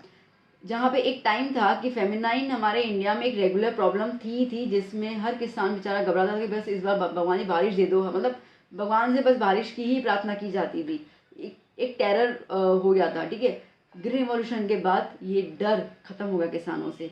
तो अगर आपसे सिंपल एक क्वेश्चन पूछा जाता है ऑन लाइक, अगर क्वेश्चन ऐसा होता है कि कौन से 2 रीजंस से हम लोग बाहर आ गए, ठीक है, ग्रीन रिवॉल्यूशन की वजह से, लाइक ग्रीन रिवॉल्यूशन की वजह से, ठीक है, कौन सी 2 प्रॉब्लम सबसे बड़ी 2 प्रॉब्लम से हम लोग उभर पाए, तो याद करना ये लास्ट पॉइंट उसके लिए ही है। सो एक तो ये था इरिगेशन फैसिलिटी, वो हमारी इंप्रूव हो गई। दूसरा बफर स्टॉक आ गया, बफर मतलब कि एक्स्ट्रा, ठीक है, सरप्लस अमाउंट भर के हमारे पास आ गया जिसको हम लोगों को स्टोर करने की ज़रूरत पड़ गई। ठीक है बच्चा, तो चलो आगे क्वेश्चन देखते हैं हम लोग। आगे क्या है, next is the explain the types of farming in India. ना टाइप्स ऑफ फार्मिंग अगर हम बात करते हैं तो एक है सब्सिस्टेंस फार्मिंग। ठीक है, अब ये जो फार्मिंग होती है वो जो छोटे से फार्मर्स होते हैं जिनके पास बहुत बड़ी लैंड नहीं है, टूल्स बहुत बेसिक होते हैं, ठीक है, वो ये फार्मिंग करते हैं। तो बेसिकली लैंड भी छोटी होती है ये, तो वो जो फार्मिंग करते हैं उसका जो प्रोडक्शन होता है वो अपने घर पे यूज़ कर लेते हैं, कॉमर्शियली बेचते नहीं है वो। ठीक है, उनका उतना प्रोडक्शन ही नहीं होता है। तो मतलब कि खुद को ज़िंदा रखने के लिए जितनी ज़रूरत है खेती बाड़ी की उतनी ही करनी है, उसको हम कहेंगे सब्सिस्टेंस फार्मिंग। ठीक है, so the production of this farming is so low, मैंने कहा ना बहुत लो होता है, and it is consume mainly by the farmer and the family. फिर हम बात करते हैं ड्राई फार्मिंग की। ड्राई फार्मिंग अब आप खुद देख लो, इसका मतलब ये है कि फार्मिंग जो है वो यूज़ किया जाएगा by using the moisture accumulated with in the land, land के अंदर ही मॉइस्चर है, कोई बारिश नहीं है। ठीक है, उसको हम लोग कहते हैं dry farming. It done in the areas जहाँ पे पानी रेनफॉल कम गिरता है, इरिगेशन फैसिलिटीज़ जो है वो उतनी ज़्यादा अच्छे से नहीं है, तो हम एक क्रॉप को है कोई भी एक क्रॉप को हम ग्रो करेंगे विद द ड्राई, मतलब जहाँ पे, तो उसको through the dry farming. People जो ड्राई फार्मिंग प्रैक्टिस करते हैं वो कौन कौन से क्रॉप्स को उगा सकते हैं, ज्वार, मिलेट मतलब ज्वार बाजरा, ठीक है, पल्सेस, क्योंकि उनको पानी की ज़्यादा ज़रूरत नहीं होती है। गुजरात के अंदर वीट और ग्राम वो ह्यूमिड थोड़ा सॉइल होना चाहिए, ठीक है, उसमें ग्रो करते हैं, और वो भी कब, जब बारिश चली जाती है उसके बाद ये ग्रो किया जाता है। Next okay, wet farming. अब इसके अंदर क्या है, अब बेसिकली ड्राई मतलब जहाँ पे बारिश कम थी, अब इसका मतलब वेट मतलब कि जहाँ पे बारिश ज़्यादा है। ठीक है, तो रिसीविंग द हैवी रेनफॉल और having the good and adequate irrigation facilities is called the wet farming. अब इसके अंदर आप जो है वो 2 क्रॉप्स को ले सकते हैं। ठीक है, 2 क्रॉप्स आप एटलीस्ट कम से कम ग्रो कर सकते हैं। इन केस अगर बारिश कम हुई है तो सेकंड क्रॉप को हम लोग इरिगेटेड वाटर, मतलब कि जो पानी हमने स्टोर किया हुआ है इरिगेशन की, तो हम उसको क्रॉप को ग्रो कर सकते हैं। जैसे paddy, sugar cane, cotton, wheat. अब पैडी को शुगर में बहुत ज़्यादा पानी चाहिए, तो उसको वो ग्रो कर लिया। वीट और कॉटन को इतना पानी नहीं चाहिए होता है, तो उसको हमने इरिगेशन से हमने उसको ग्रो कर लिया, ठीक है। तो इस तरीके से बैलेंस किया जाता है। नेक्स्ट इज द शिफ्टिंग या जूम फार्मिंग। तो इस टाइप के फार्मिंग में first a piece of forest land, ठीक है, एक फॉरेस्ट पूरा लिया जाता है, उसको पूरा ट्रीज को काट लेते हैं और उनके ट्रंक्स और उनको ब्रांचेस को जला देते हैं। उसके बाद वहाँ पे क्रॉप्स को ग्रो करते हैं 2 से 3 साल तक, जब तक सॉइल की फर्टिलिटी रहती है, ठीक है, जब तक सॉइल के अंदर जान होती है कि हाँ मैं क्रॉप को ग्रो करूँगी। जैसे जैसे सॉइल जो है वो मरना शुरू करेगी, मतलब कि फर्टिलिटी उसकी डिक्रीज होती जाएगी, तो वो लोग जो है वो छोड़ देंगे वाली land, okay, they leave the land, आगे बढ़ जाएंगे। फिर जहाँ पे फॉरेस्ट आया फिर उसको काटेंगे, फिर वहाँ पे बैठेंगे। तो इसको हम लोग शिफ्टिंग फार्मिंग के नाम से देखते हैं, या जूम फार्मिंग, ठीक है। जूम बराबर jhum. Here the per hectare production जो है वो बहुत कम होता है, तो इसके लिए ज़्यादातर सीरियल्स और वेजिटेबल्स ग्रो किए जाते हैं इस फार्मिंग के अंदर।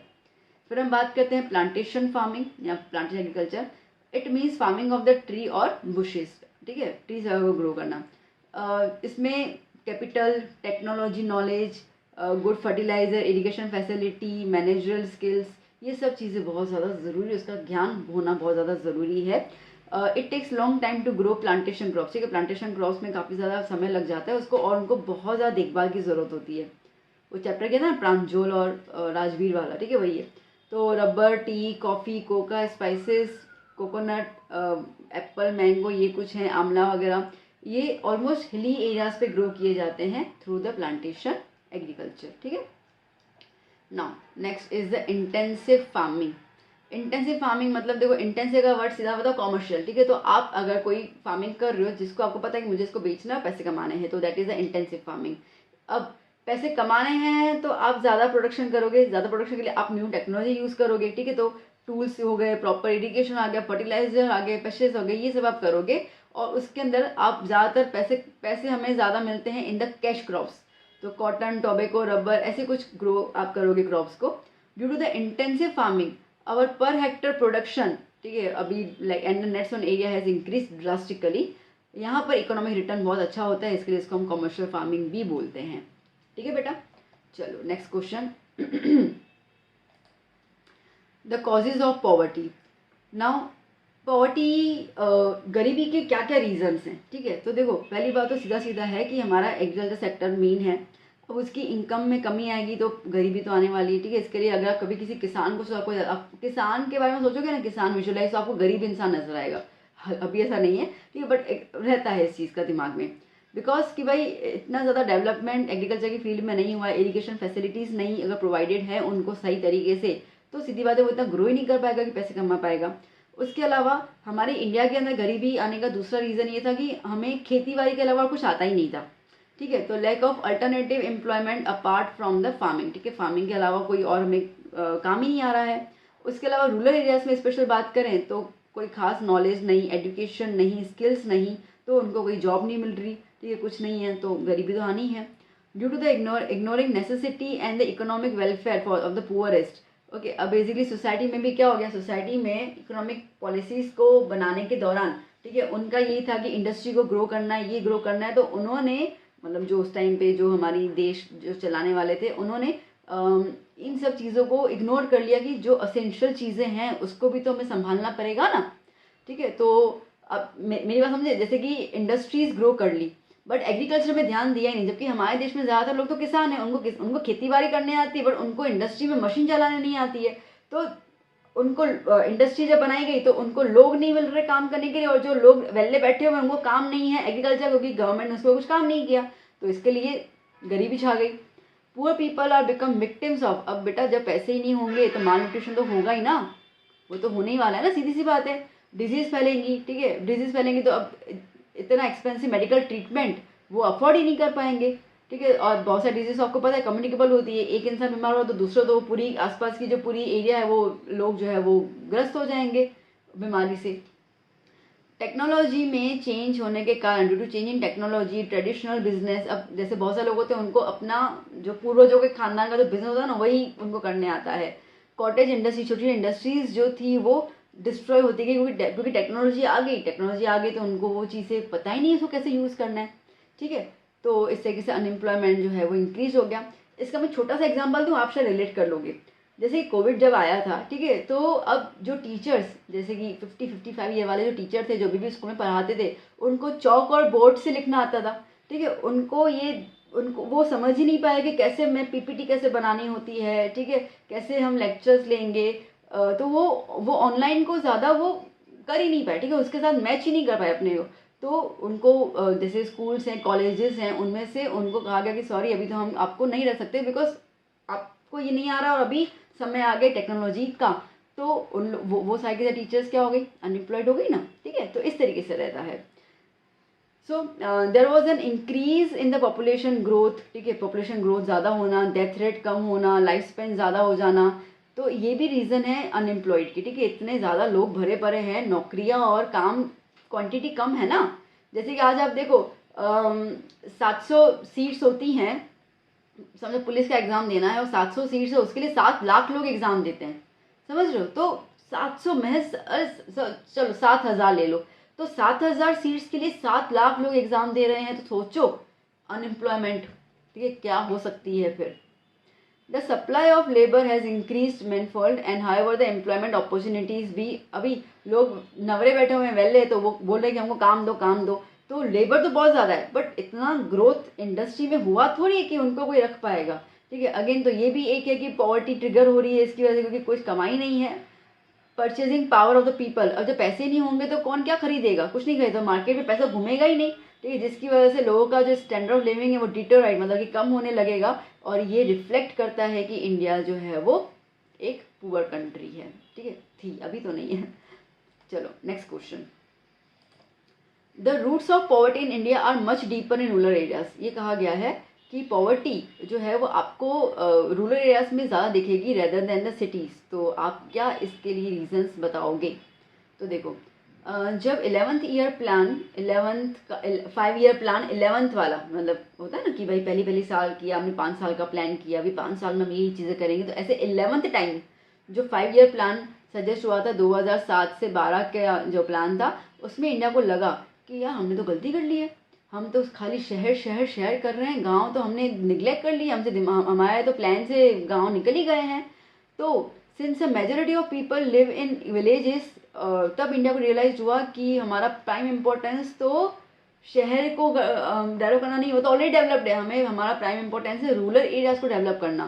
सो ऑल्दो इकोनॉमी डेवलप हुई, बहुत फास्ट डेवलप हुई, बहुत ईजी तरीके से अर्बन, पर वो सारी की सारी हुई अर्बन एरियाज में, ठीक है। तो समझ रहे हो, रूरल वाले बिल्कुल यूं हैं और अर्बन यहाँ पे पहुँच गए, जो शहर में रह रहे हैं वो यहाँ पे पहुँच गए, जिसकी वजह से गांव वाले लोगों को अपना गांव छोड़ छोड़ के शहर में आना पड़ा काम करने के लिए, इसको माइग्रेशंस कहते हैं, ठीक है।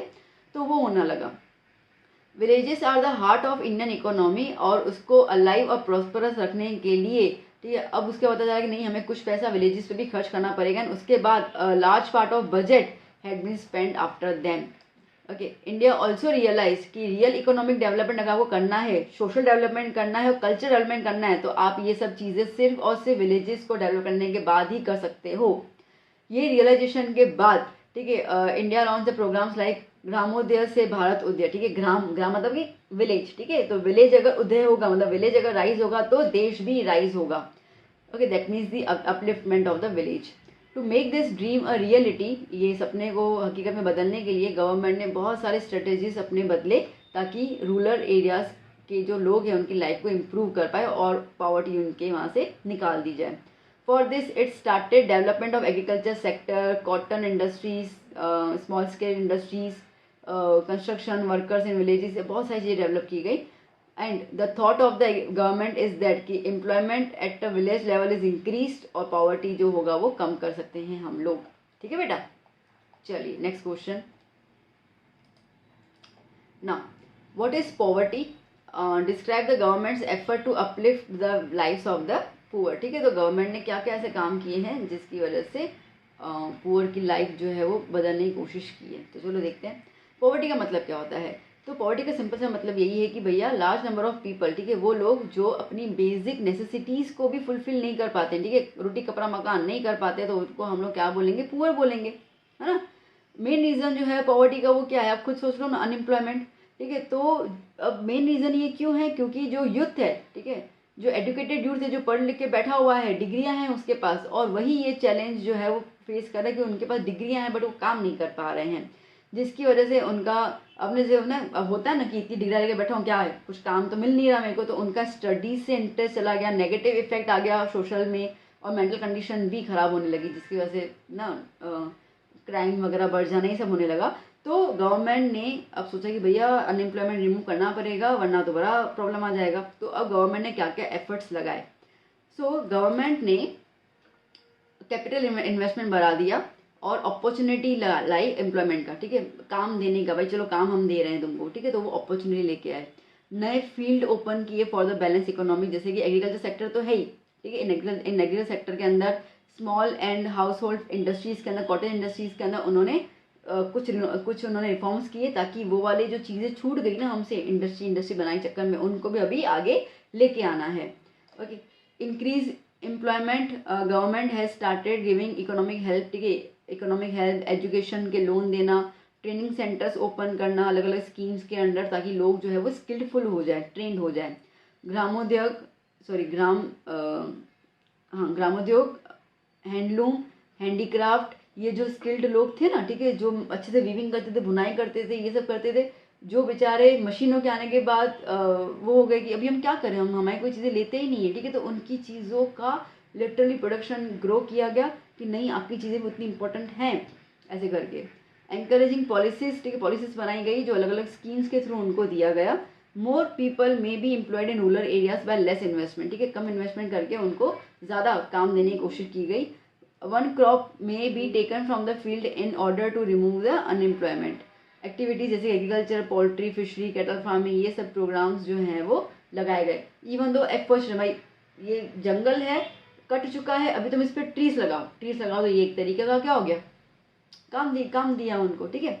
आपको क्या लगता है कि जब यहाँ पे जैसे अहमदाबाद में बड़े बड़े लोग आते हैं, यहाँ जब मोदी जी आते हैं, तो हर जगह पे वो कलर वलर होना शुरू हो जाता है, ये तो उनको पैसे नहीं लगते, क्या लगते हैं ना, बड़ी एक तरीके का एम्प्लॉयमेंट है, ठीक है, इस बहाने उनको पैसे मिल जाते हैं, कमा लेते हैं कुछ, पूरा सोच है इसके ऊपर। चलिए, now next question, explain various measures of the poverty alleviation. अब क्या क्या पॉवर्टी को निकालने के लिए क्या क्या मेजर्स लिए गए बाय द गवर्नमेंट। देखो, पहली बात तो ये देख लो कि प्रोग्राम्स कौन कौन से क्लासीफाई कर सकते हैं इनको हटाने के लिए। तो सबसे पहले वेज बेस्ड एम्प्लॉयमेंट प्रोग्राम, ठीक है भाई, इतनी सैलरी या इतना उनको पर डे तो मिलना ही चाहिए। दूसरा, सेल्फ एम्प्लॉयमेंट प्रोग्राम बनाए गए, programmes related to food security, social security and reduction of the poverty. ये अर्बन एरियाज में भी जो गरीबी है ना, होता ही ना, मुंबई में आप देखो कितना स्लम एरिया है, भर भर के, धारावी बोलते कुछ बोलते हैं ना, पूरा भरा हुआ स्लम एरिया है।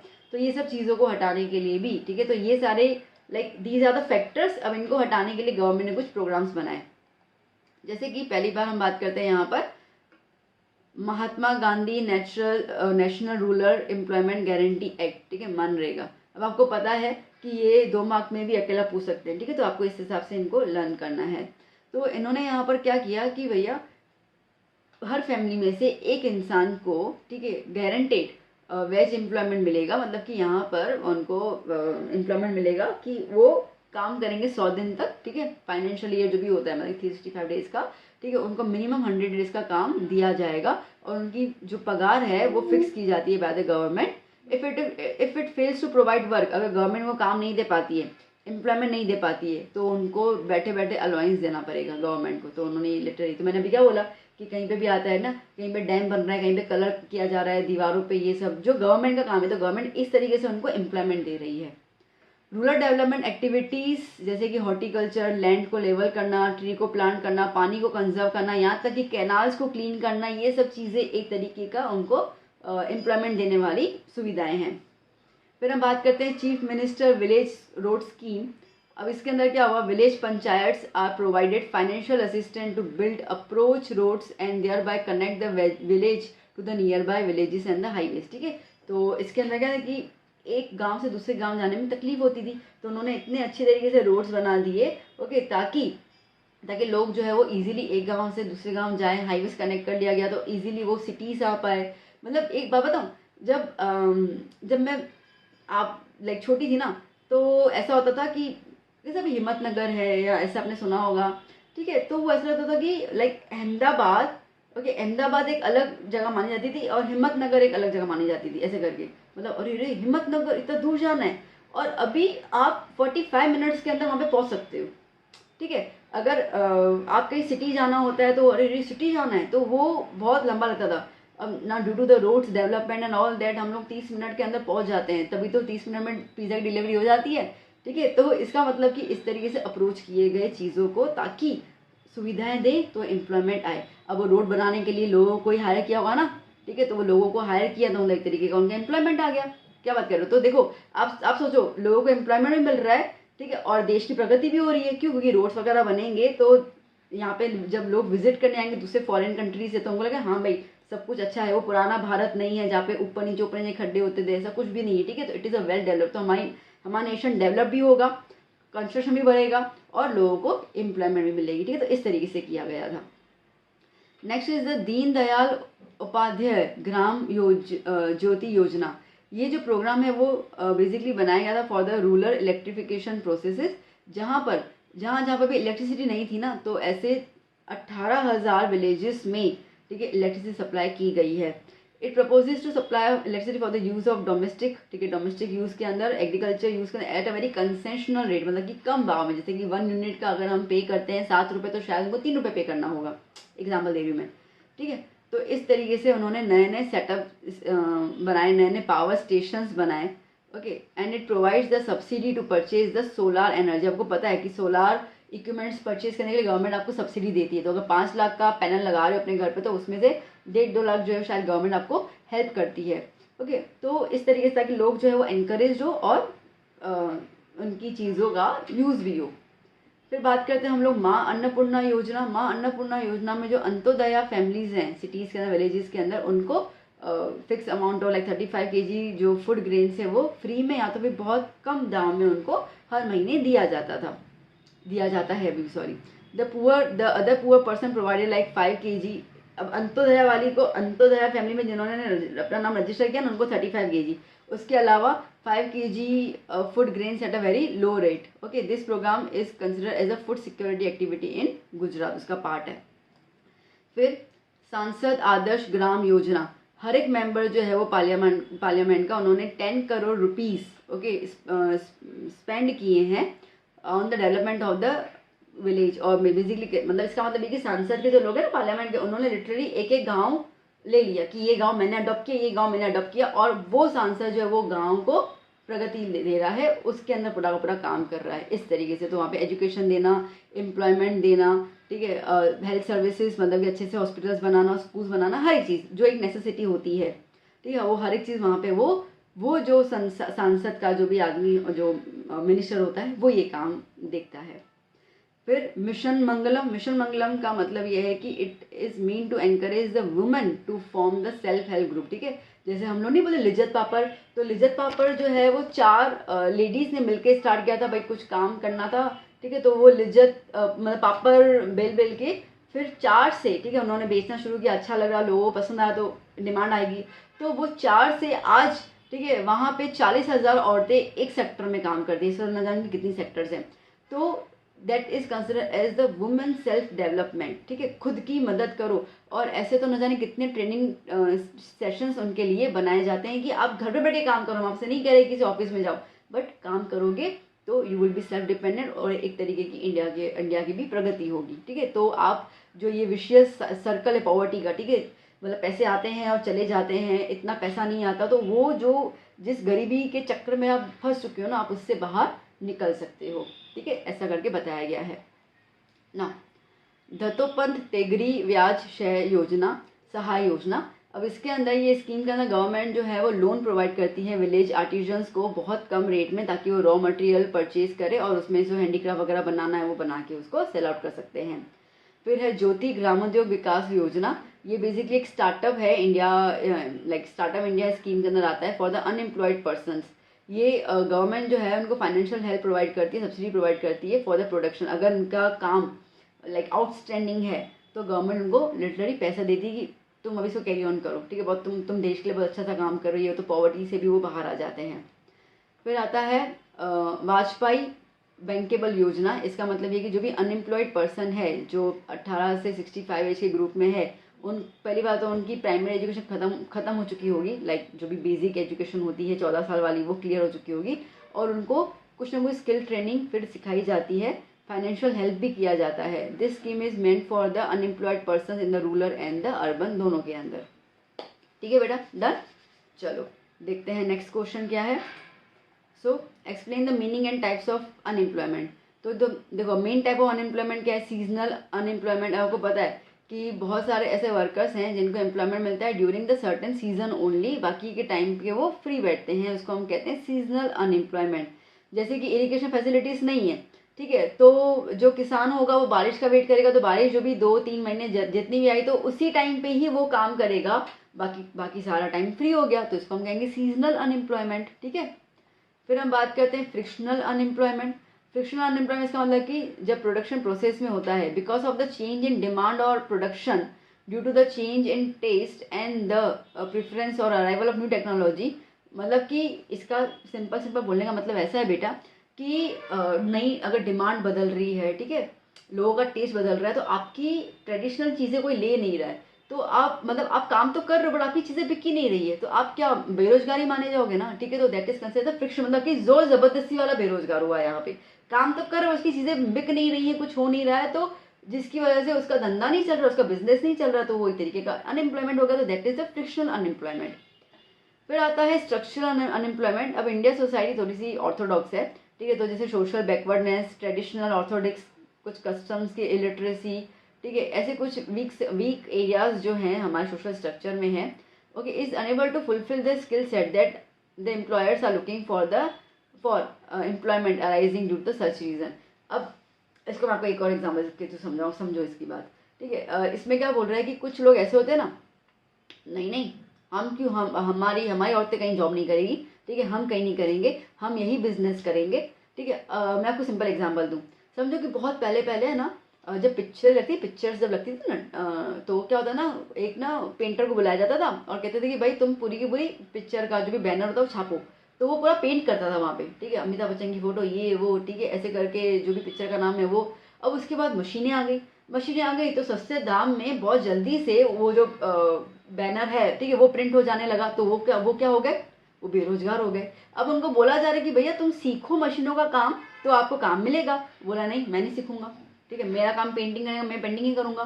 तो अब जब तक तुमको कोई पेंटिंग का काम मिलेगा तब तक ना, उसके बाद तो उसके अलावा तुम क्या करोगे, तो इसको हम कहते हैं स्ट्रक्चर अनएम्प्लॉयमेंट। ठीक है, फिर आता है डिसगाइज्ड अनएम्प्लॉयमेंट। अब डिसगाइज्ड अनएम्प्लॉयमेंट कोई भी एक ऑक्यूपेशन में, ठीक है, हद से ज़्यादा वर्कर्स हैं, इन्वॉल्व हैं, तो उसका कोई मतलब ही नहीं है। जैसे कि एक खेत है और खेत के अंदर समझो कि फैमिली के 6 मेंबर वहाँ पे काम कर रहे हैं, जबकि 3 से काम हो जाएगा, ठीक है, 3 मेंबर से काम हो जाएगा, तो वो बाकी के 3 जो है वो फालतू का टाइम बिगाड़ रहे हैं। यही 3 कहीं और काम करेंगे तो वहाँ से पैसा आएगा, ठीक है, तो वहाँ से अलग पैसा आएगा, तो जो प्रॉब्लम है पैसे की वो हट जाएगी। पर नहीं, हमको यहीं पे ही काम करना है, तो that is consider as the disguise. मतलब लोगों को मतलब ऐसे है कि भाई हम काम पे जा रहे हैं बट वो काम का कोई सेंस ही नहीं बनता ना, ठीक है, इतने लोगों की जरूरत ही नहीं है वहाँ पर, ऐसे करके। फिर हम बात करते हैं इंडस्ट्रियल अनएम्प्लॉयमेंट। अब देखो ये तो बहुत सिंपल सी बात है, कोई इंडस्ट्री आई तो इंडस्ट्रीज आई तो उसके अंदर इंडस्ट्री में जो मशीनें हैं उसके ऊपर काम करने के लिए थोड़ा तो ट्रेनिंग और स्किल्स की ज़रूरत है। ठीक है, अब हमारे लोगों के पास कोई भी स्पेशल ट्रेनिंग और स्किल्स तो है ही नहीं, तो जिसकी वजह से अनएम्प्लॉयमेंट आ रही है, क्योंकि वहाँ पे काम करने के लिए जो नेसेसरी स्किल्स चाहिए, अगर वो लोग ट्रेनिंग के थ्रू नहीं लेंगे तो सीधी बात उनको कोई काम नहीं मिलने वाला है, तो that is consider as a industrial unemployment. फिर आता है एजुकेटेड अनएम्प्लॉयमेंट। अब जो पर्सन एजुकेटेड है बट फिर भी अनएम्प्लॉयड, उसको हम कहेंगे एजुकेशन। रीज़न ये है दैट लो इकोनॉमिक डेवलपमेंट, ठीक है, अब बुकिश नॉलेज है, खाली किताबें पता है उनको कैसे काम करना है, प्रैक्टिकल नॉलेज ही नहीं है। ठीक है, कहीं ना कहीं हमारा सिस्टम जो है एजुकेशन सिस्टम वो ख़राब है। ठीक है, या तो वो बोलेंगे नहीं हमको वाइट कलर की जॉब करनी है, ऐसे टाई वाई पहन के जाना है, ये वाली जॉब नहीं करनी है, तो these are also some factors. Next question बेटा, if unemployment in India is to be reduced then proper manpower planning can be the best solution। ये कह रहे हैं कि अगर आपको इंडिया के अंदर अनएम्प्लॉयमेंट की प्रॉब्लम सुलझानी है तो मैन पावर मतलब कि जो इंसान है ना, ह्यूमन रिसोर्सेज, उसका अगर प्रॉपर प्लानिंग कर लो ना, तो हमारे यहाँ पे ये जो प्रॉब्लम है वो निकल जाएगी। अब किस तरीके से है देखो, अब इसमें गवर्नमेंट ने क्या काम किया, गवर्नमेंट ने बहुत नए एरियाज एम्प्लॉयमेंट के शुरू करने की कोशिश की कि ये भी हैं, ठीक है। आज क्या है, आज हम कहते हैं कि जोमेटो कर लो, ठीक है, तो जोमेटो में जो डिलीवरी करने आता है वो एक तरीका एम्प्लॉयमेंट है, उसको तो पैसा मिल रहा है। बात समझ में आ रही है, ठीक है। तो इस तरीके से नए नए तरीके निकाले गए एम्प्लॉयमेंट के। लॉट ऑफ एम्प्लॉयमेंट अपॉर्चुनिटी जो है कंप्यूटर टेक्नोलॉजी के अंदर, आईटी सेक्टर के अंदर, फार्मास्यूटिकल कंपनी के अंदर, बिजनेस मैनेजमेंट, पैकेजिंग और प्रोसेसिंग के अंदर, ठीक है, मार्केटिंग, कैटरिंग, इवेंट मैनेजमेंट, ऐसे न जाने कितने चीज़ें बनाई गई जहाँ पे अलग अलग, भाई अभी इतनी सारी चीज़ें, अब आपका जहाँ मन करता है आप जॉब कर लो, काम कर लो और पैसे कमाओ। यहाँ तक कि एजुकेशन फील्ड में भी चेंज किया गया, ठीक है, नए करिकुलम सेटअप किए गए यूनिवर्सिटीज़ के अंदर, ताकि लोकल जो रिक्वायरमेंट आ रही है लोगों को, जो भी बिजनेस मैन है, इंडस्ट्रीज है, तो उनको जो लोग नहीं मिल रहे हैं काम करने के लिए वो लोग उनको मिलेंगे, बिकॉज स्टडी में चेंज किया गया। As per the new curriculum of the education, training और टीचिंग ऐसे ऐसे लेके आए कि भाई प्रैक्टिकल नॉलेज भी होना चाहिए, खाली थियोरेटिकल नॉलेज नहीं होना चाहिए, ताकि उनको जॉब अच्छे से मिल जाए। एट द एंड अगर कुछ भी नहीं है तो शॉर्ट टर्म डिप्लोमा और सर्टिफिकेट कोर्स आ गए, ठीक है। आपने बहुत सारे लोग देखे 10th के बाद डिप्लोमा कोर्स में चले जाते हैं, ठीक है, तो 3-4 साल 4-5 साल का डिप्लोमा कोर्स होता है, तो उनको सिर्फ उतनी स्टडी करनी है। प्लम्बिंग है तो प्लम्बिंग का ही काम सीखना है, उसके अलावा कोई काम नहीं सीखना है, ठीक है। तो प्लम्बिंग में फिर माहिर एक्सपर्ट हो जाना है, जहाँ पे प्लम्बिंग का काम आएगा वो, जहाँ पे इलेक्ट्रिसिटी का काम है, हम कहते हैं इलेक्ट्रिशियन, तो इलेक्ट्रिशियन और कोई नहीं होता, यही चीज़, यही लोग होते हैं जो डिप्लोमा करके आते हैं। तो उनके लिए इस तरीके से कोर्सेज निकाले गए कम पैसों में, ठीक है, ज़्यादा उनका कोई फीस होता नहीं है। ओके, ITI करके ऐसे इंस्टीट्यूट बनाए गए हैं जहाँ पे उनको ट्रेनिंग दी जाती है, और उसके बाद निकलने के बाद जो गरीब है, ठीक है, जिनके घर पे सुविधा नहीं है पैसों की, तो वो जल्दी से पैसे कमाने पे लग सकते हैं। अब ये आगे सारे कोर्सेज का नाम है। As a result of revolution in the field of automobile, अब आपको पता है ऑटोमोबाइल, इलेक्ट्रिक, कंप्यूटर साइंस, ठीक है, एरोस्पेस, रॉबोट मेकिंग, ये सब नए नए कोर्सेज जो है वो स्टेब्लिश किए गए। So it is try to prove the loan. उसके बाद गवर्नमेंट जो है, अगर आप वैसे किसी जगह पे जाते हो तो आपको गवर्नमेंट लोन भी प्रोवाइड करती है with the very low rate of interest. Okay, और फिर यहाँ तक कि स्टार्टअप इंडिया जैसी स्कीम बनाई गई, जहाँ पे अगर कोई इंसान बड़ा बुद्धि है, उसका साथ ये प्रॉब्लम है, इसका सोल्यूशन ये बनेगा, तो उसको हम कहते हैं स्टार्टअप इंडिया, की नई चीज़ को वो स्टार्ट कर रहे हैं। म्यूचुअल कोऑर्डिनेशन के थ्रू और कॉपरेशन के थ्रू, ठीक है, लोकल इंडस्ट्रीज और ट्रेनिंग इंस्टीट्यूट आपस में मेल मिलाप करते हैं और कहते हैं कि ठीक है, हम नहीं बोलते सिंपल मैंने प्लेसमेंट आएगी, लाइक 3 साल खत्म हो गए एक कॉलेज में, तो फिर कंपनियां वहाँ पे आती है हायर करने के लिए, ठीक है। तो कंपनियों को भी ढूंढना नहीं पड़ता है, और उनका जो भी उनके क्राइटेरिया होते हैं, वहाँ पे इतने सारे बच्चे होते हैं यूनिवर्सिटी में, तो उनको वहीं से अपना कोई ना कोई एम्प्लॉय जो है वो मिल जाता है आराम से। तो इस तरीके से सब कुछ सेट कर लेते हैं, तो किसी की पढ़ाई भी ख़राब नहीं हो, ठीक है, उनको एम्प्लॉयमेंट भी मिल जाए, इंडस्ट्रीज़ वालों को लोग भी मिल जाए। तो for this purpose such an environment proper and strong structure ऐसा क्रिएट किया गया है एजुकेशनल कोर्सेज के अंदर, और यहाँ तक कि एजुकेशन भी बहुत ज़्यादा चीप और एडमिशन ईजी कर दी गई है, ठीक है। Now next question, state the measures to reduce unemployment. Unemployment reduce करने के लिए क्या क्या है, ठीक है। तो देखो, एक तो ये मान रहेगा, अभी हमने पहले डिस्कस कर लिया, इसके लिए मैं इसको रिपीट नहीं कर रही हूँ, ये हालांकि हमने सारे के सारे डिस्कशन कर लिए थे, ठीक है, पहले ही। उसमें यहाँ क्या था, पॉवर्टी एलिवेशन के अंदर भी।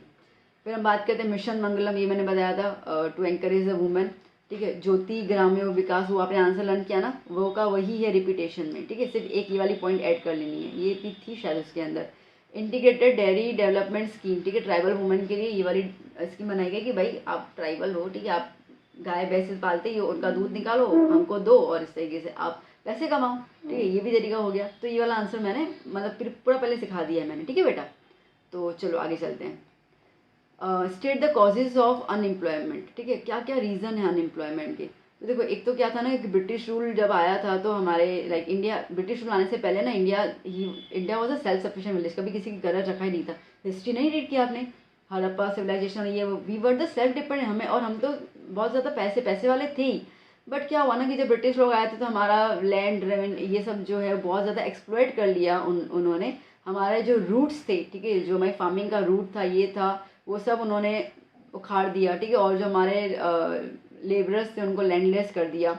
फिर उसी दौरान, ठीक है, बोलते हैं ना जब दुख आते हैं तो छप्पर फाड़ के आते हैं, तो उसी दौरान फिर नेचुरल कैलामिटीज़ भी बहुत आने लगी। तो जो रूरल पुअर थे वो माइग्रेट होने लगे अर्बन एरियाज में, क्या पता कोई काम मिल जाए।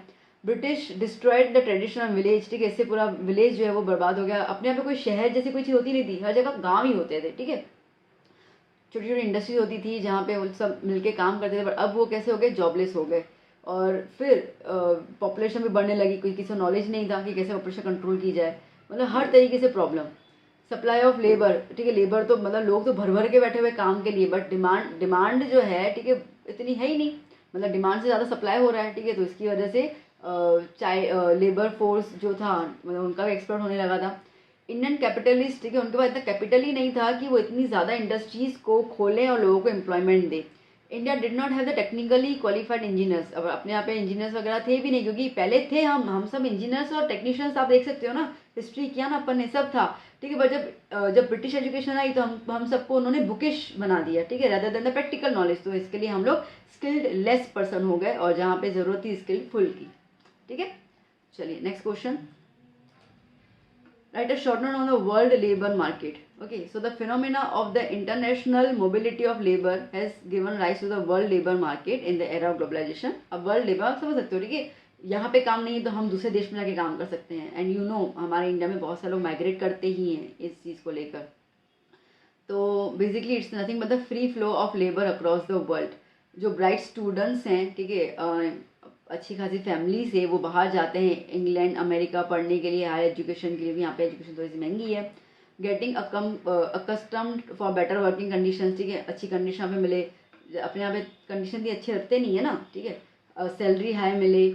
आज देखो तो वहाँ पे लोग जो है वो मैकडोनल्ड्स पे काम करेंगे, यहाँ पे भी मैकडोनल्ड है पर यहाँ पे सैलरी कम है, वहाँ पे सैलरी ज़्यादा है, ठीक है। तो इसके लिए लोग वहाँ प्रेफर करते हैं काम करना। तो एक तरीके की बात है, ठीक है, कंफर्ट, एक सोशल स्टेटस बन जाता है, अरे ये तो एनआरआई है, ठीक है, अच्छी सी ज़िंदगी जीते हैं। तो इसके लिए उनमें से काफ़ी लोग तो इंडिया आते ही नहीं है। अब आप इतने सारे लोग जब इंडिया छोड़ के जाएंगे, तो इतने इंटेलिजेंट लोग जब वहाँ पे जाएंगे, तो इसको हम क्या बोलेंगे, ये इंडिया के लिए एक दुख भरी बात है, जिसको हम कहते हैं ब्रेन ड्रेन। ब्रेन ड्रेन मतलब कि इंडिया के लोग जब वहाँ जाएंगे तो वहाँ पे काम करेंगे, उस देश की प्रगति होगी, इंडिया की प्रगति नहीं होगी, ठीक है, क्योंकि ब्रेन वहाँ चला गया, वहाँ काम कर रहा है, यहाँ पे काम नहीं कर रहा है। ओके, तो world labour market is a new form of the brain drain. Okay, now much larger number of people enrol themselves in the world market and seek employment, ठीक है, जहाँ पे भी उनको चाहिए तो वो कंट्री टू कंट्री जो है वो माइग्रेट करते हैं। The world has become a single market, मैंने बोला ना पूरी दुनिया अभी लाइक पूरी जो देश है वो अभी it's a very small world बन गया है, ठीक है। आप कहीं पे भी कभी भी जा सकते हैं विथ सम थोड़े बहुत जो करने होते हैं, एग्जाम वगैरह देना, ये सब करना। Those seeking employment are willing to serve employers anywhere in the world, ठीक है, जिनको भी काम करना है लोग हायर करने के लिए बैठे ही हैं। जिसकी वजह से this hunt for the employees on the one hand and the jobs and on the other hand it is pronounce in high technical areas due to information technology. अब IT, biotech, communication, medical services के अंदर इतना ज़्यादा हो गया। आपको पता है यहाँ पे नर्स, आप बोलो मैं नर्स हूँ तो बोलेंगे नर्स है, ठीक है, तो इतनी ज़्यादा इज्जत नहीं मिलती, तो पैसे नहीं मिलता। बट यहीं पे ही बाहर कंट्री में नर्स की डॉक्टर से ज़्यादा वैल्यू होती है। ओके, तो ये सब चीज़ों की वजह से लोग जो बाहर खींचे चले जाते हैं, और इंडिया जो है is one among the loser countries in the world, ठीक है। इसके लिए वर्ल्ड लेबर मार्केट में इंडिया के लोग जा रहे हैं, तो वो एक तरीके की हमारे इंडिया की छाप अच्छी नहीं जा रही है, कि दैट मीन्स कि तुम्हारे देश में तुमको वो सुविधा नहीं मिल रही है, इसके वजह से तुम जा रहे हो ना, ऐसे करके, ठीक है। तो फॉरेन एक्सचेंज आ रहा है, कोई दिक्कत नहीं है, बट इंडिया का प्रेस्टीज जो है वो चला जाता है ना। Next, which child rights are included in the Indian constitution, ठीक है, क्या क्या चाइल्ड राइट्स बनाए गए हैं। तो the United nation adopted the charter of child rights in 1992 for the welfare and development of the children. ये राइट्स जो हैं वो उनके कॉन्स्टिट्यूशन में दिए गए। अब क्या क्या है देखो, हर एक बच्चे को बिना कोई कास्ट, कलर, क्रीड, किसी के भी बेसिस पे, ठीक है, उसको हैरेस नहीं किया जाएगा। It has right to live without any discrimination.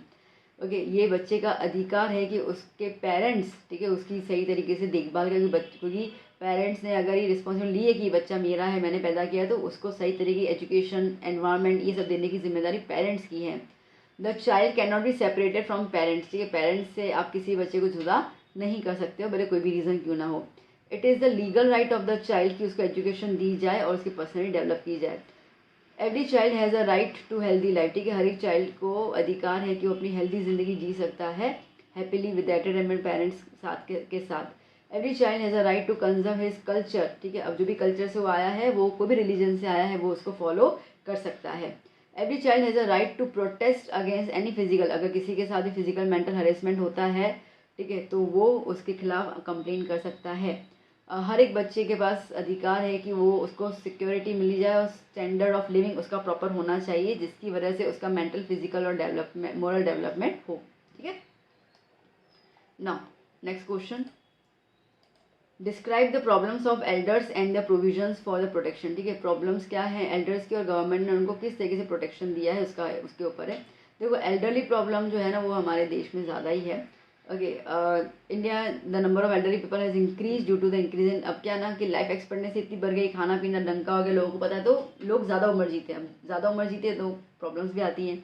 Problems ये है कि नॉर्मल अगर हम देखें तो वेस्टर्न कल्चर ज़्यादा आने की वजह से जो बच्चे हैं, ठीक है, they are forgetting their responsibility, values, culture. Okay, joint families जो है वो अभी न्यूक्लियर फैमिलीज में कन्वर्ट होती जा रही है। ठीक है, किसी को नहीं पसंद है कि 20 लोग एक घर में रहे, 3-4 लोग एक घर में रहे, बात खत्म हो गई। ओके, एल्डरली पीपल, इसके लिए उनको मजबूरन रहना पड़ता है in the old age homes, as most of the elderly people have retired, उनके प्रोफेशन से रिटायर हो चुके होते हैं। इसके लिए उनकी इनकम बहुत कम होती है, शायद नहीं भी होती, पेंशन शायद नहीं भी मिलती है, तो इसके लिए वो हेल्पलेस हो जाते हैं और वो अपने बच्चों पे डिपेंड हो जाते हैं फॉर देयर नीड्स। तो उनके ऊपर फिर फिजिकल इमोशनल डैमेज किया जाता है और they feel neglected and the insecure.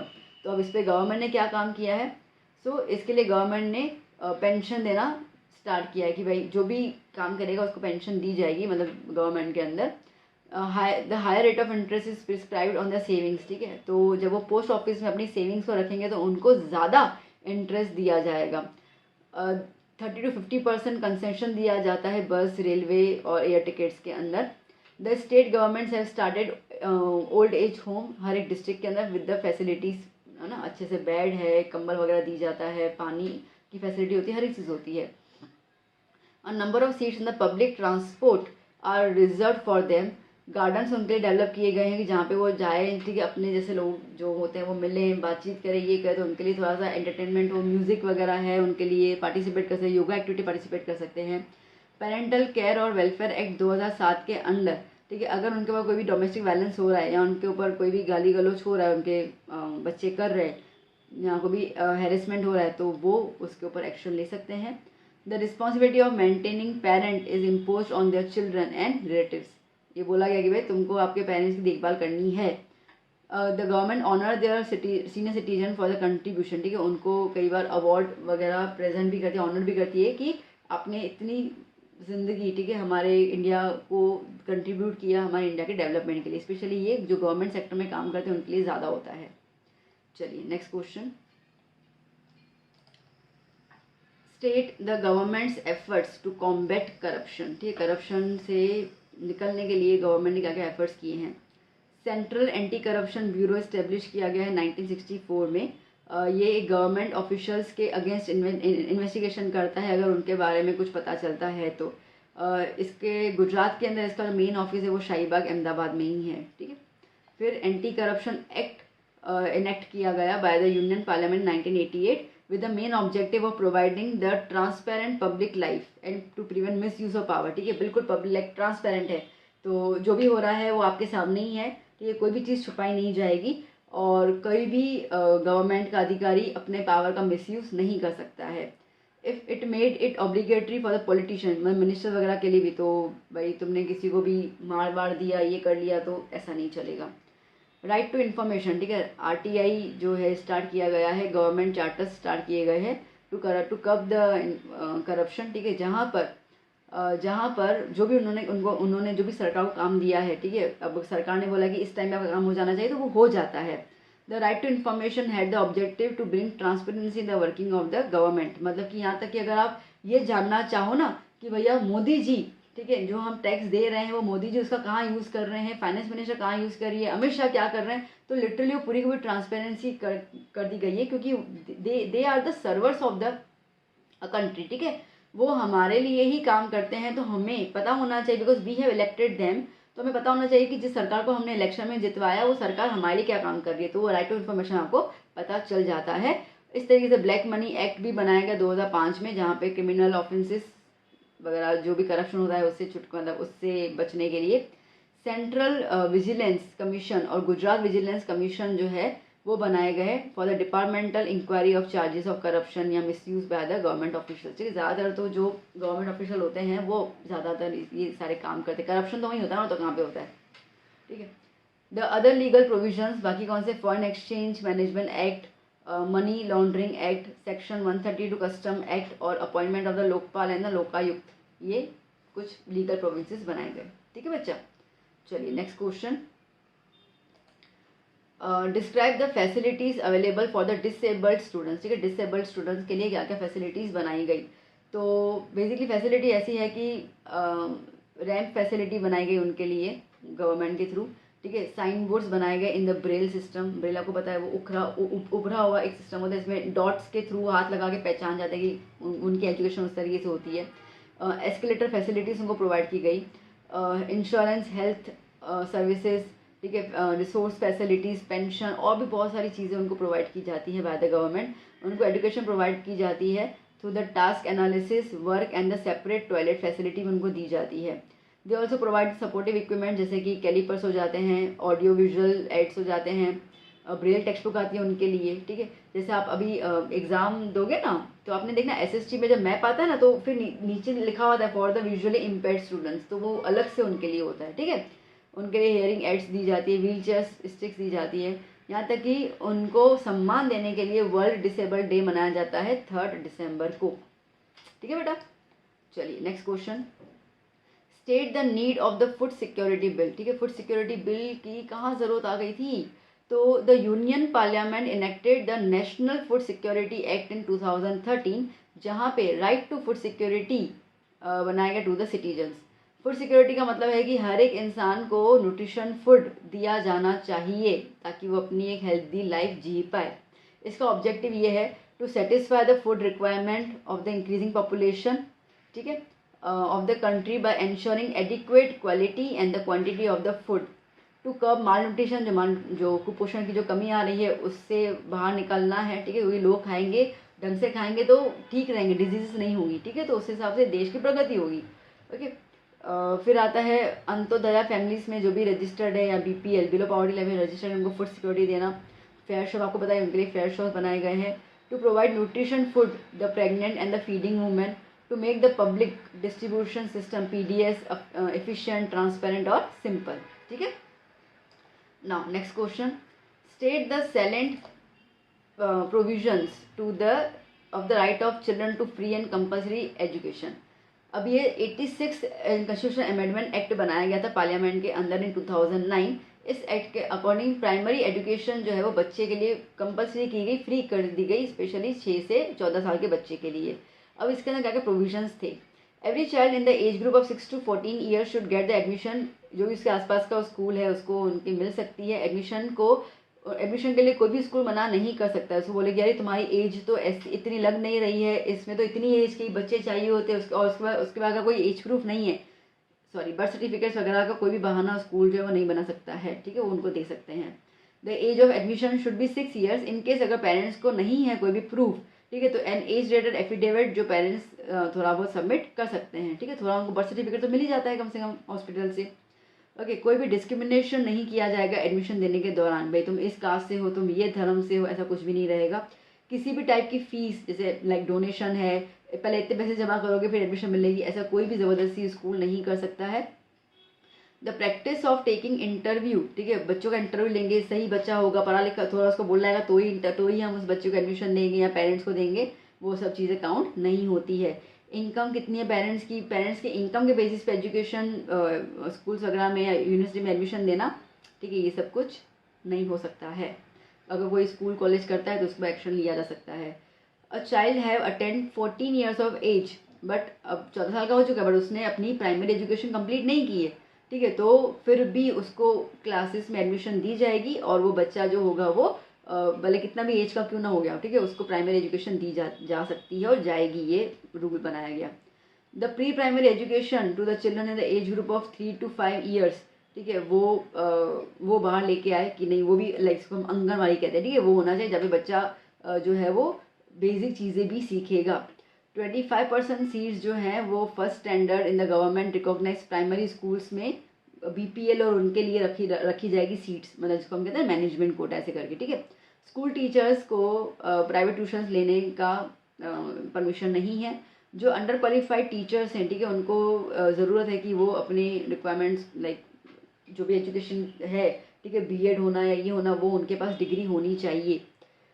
और अगर समझो कि वो अंडर क्वालिफाइड टीचर पढ़ाते हैं तो 5 साल के अंदर वो साइकिल डिग्री उनको कंप्लीट करके, ठीक है, अपने डॉक्यूमेंट्स जो हैं वो सबमिट कर देने हैं। Any child who has not completed primary education, ठीक है, उसको आप स्कूल से नहीं निकाल सकते हो, ना ही आप उसको ट्रांसफ़र दे सकते हो। The fees of SC/ST students private school में वो गवर्नमेंट पे करती है। To ensure the compliance of this provisions, एक मैनेजमेंट है, ठीक है, स्टेट काउंसिल ऐसे कुछ बनाए गए हैं। The director of education has the power to levy line और टर्मिनेट रिकॉग्नाइजेशन ऑफ स्कूल। अगर कोई स्कूल उनकी बात नहीं मान रहा है, ऐसे कुछ कर रहा है, तो वो उनका लाइसेंस छीन सकते हैं, मतलब ले सकते हैं, भाई अब तुम स्कूल नहीं चलाओगे, ठीक है। Now next, state the legislative provisions of the national food security act. अब क्या क्या प्रोविजंस थे, देखो, अभी ये नेशनल फूड सिक्योरिटी एक्ट जो है वो 2013 में बनाया गया ताकि फूड सिक्योरिटी के तरीके से लोगों को खाना प्रोवाइड किया जाए। अब to provide the food grains to the needy and the poor people in the urban and the rural areas. ये फैमिलीज़ जो हैं उनको बहुत कम रेट में मिलेगा, जैसे कि चावल 3 रुपये पर केजी, गेहूँ 2 रुपये पर केजी, कोई भी कोर्स ग्रेन्स हैं ना, जैसे कि बाजरा वगैरह, वो 1 रुपये पर केजी में उनको मिलेगा। They will be also supplied the sugar, salt, kerosene, edible oil at a very subsidise rate. ये जो फूड ग्रेन्स हैं will be supplied in the fix quantity, ठीक है, 5 kg पर पर्सन पर मंथ, ठीक है, एक बंदे को 5 किलो मिलेगा एक महीने में। द गवर्नमेंट वुड पे एन अलाउंस ऑफ 6,000, ठीक है, जो प्रेग्नेंट और वुमेन है उनको 6,000 गवर्नमेंट उनके खाते में जमा कर लेती है ताकि उसको वो खाना खा पाए और अपना और अपने बच्चे का ख्याल रख पाए।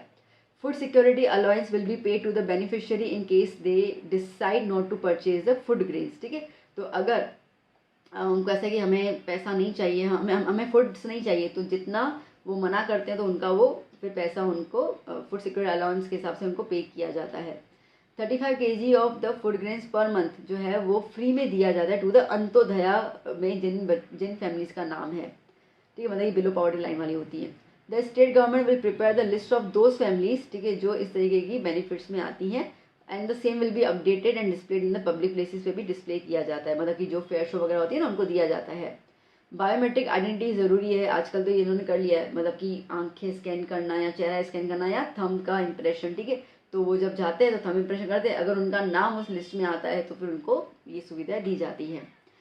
Mechanism to deal with the complaints will be set up by the state, ठीक है, अगर ऐसा है कि भाई जो फेयर शॉप में वो जाते हैं और उनको उतना अमाउंट नहीं दिया जाता है जितना गवर्नमेंट ने अलॉट किया गया है, तो उनके ऊपर वो एक्शन ले सकते हैं, कंप्लेंट उनकी रजिस्टर कर सकते हैं। The state food commission will be set up and the food commissioner will be appointed to implement such the schemes, ठीक है बेटा। तो यहाँ पे आपका सेक्शन डी कंप्लीट हो जाता है। सो अच्छे से पढ़ाई कर लीजिए, okay, and all the best, अच्छे से स्टडी कीजिए, और कुछ हो आपको और कोई नीड हो तो कमेंट सेक्शन में बताइए, I will provide soon, okay बच्चा। चलिए बाय बाय, टेक केयर।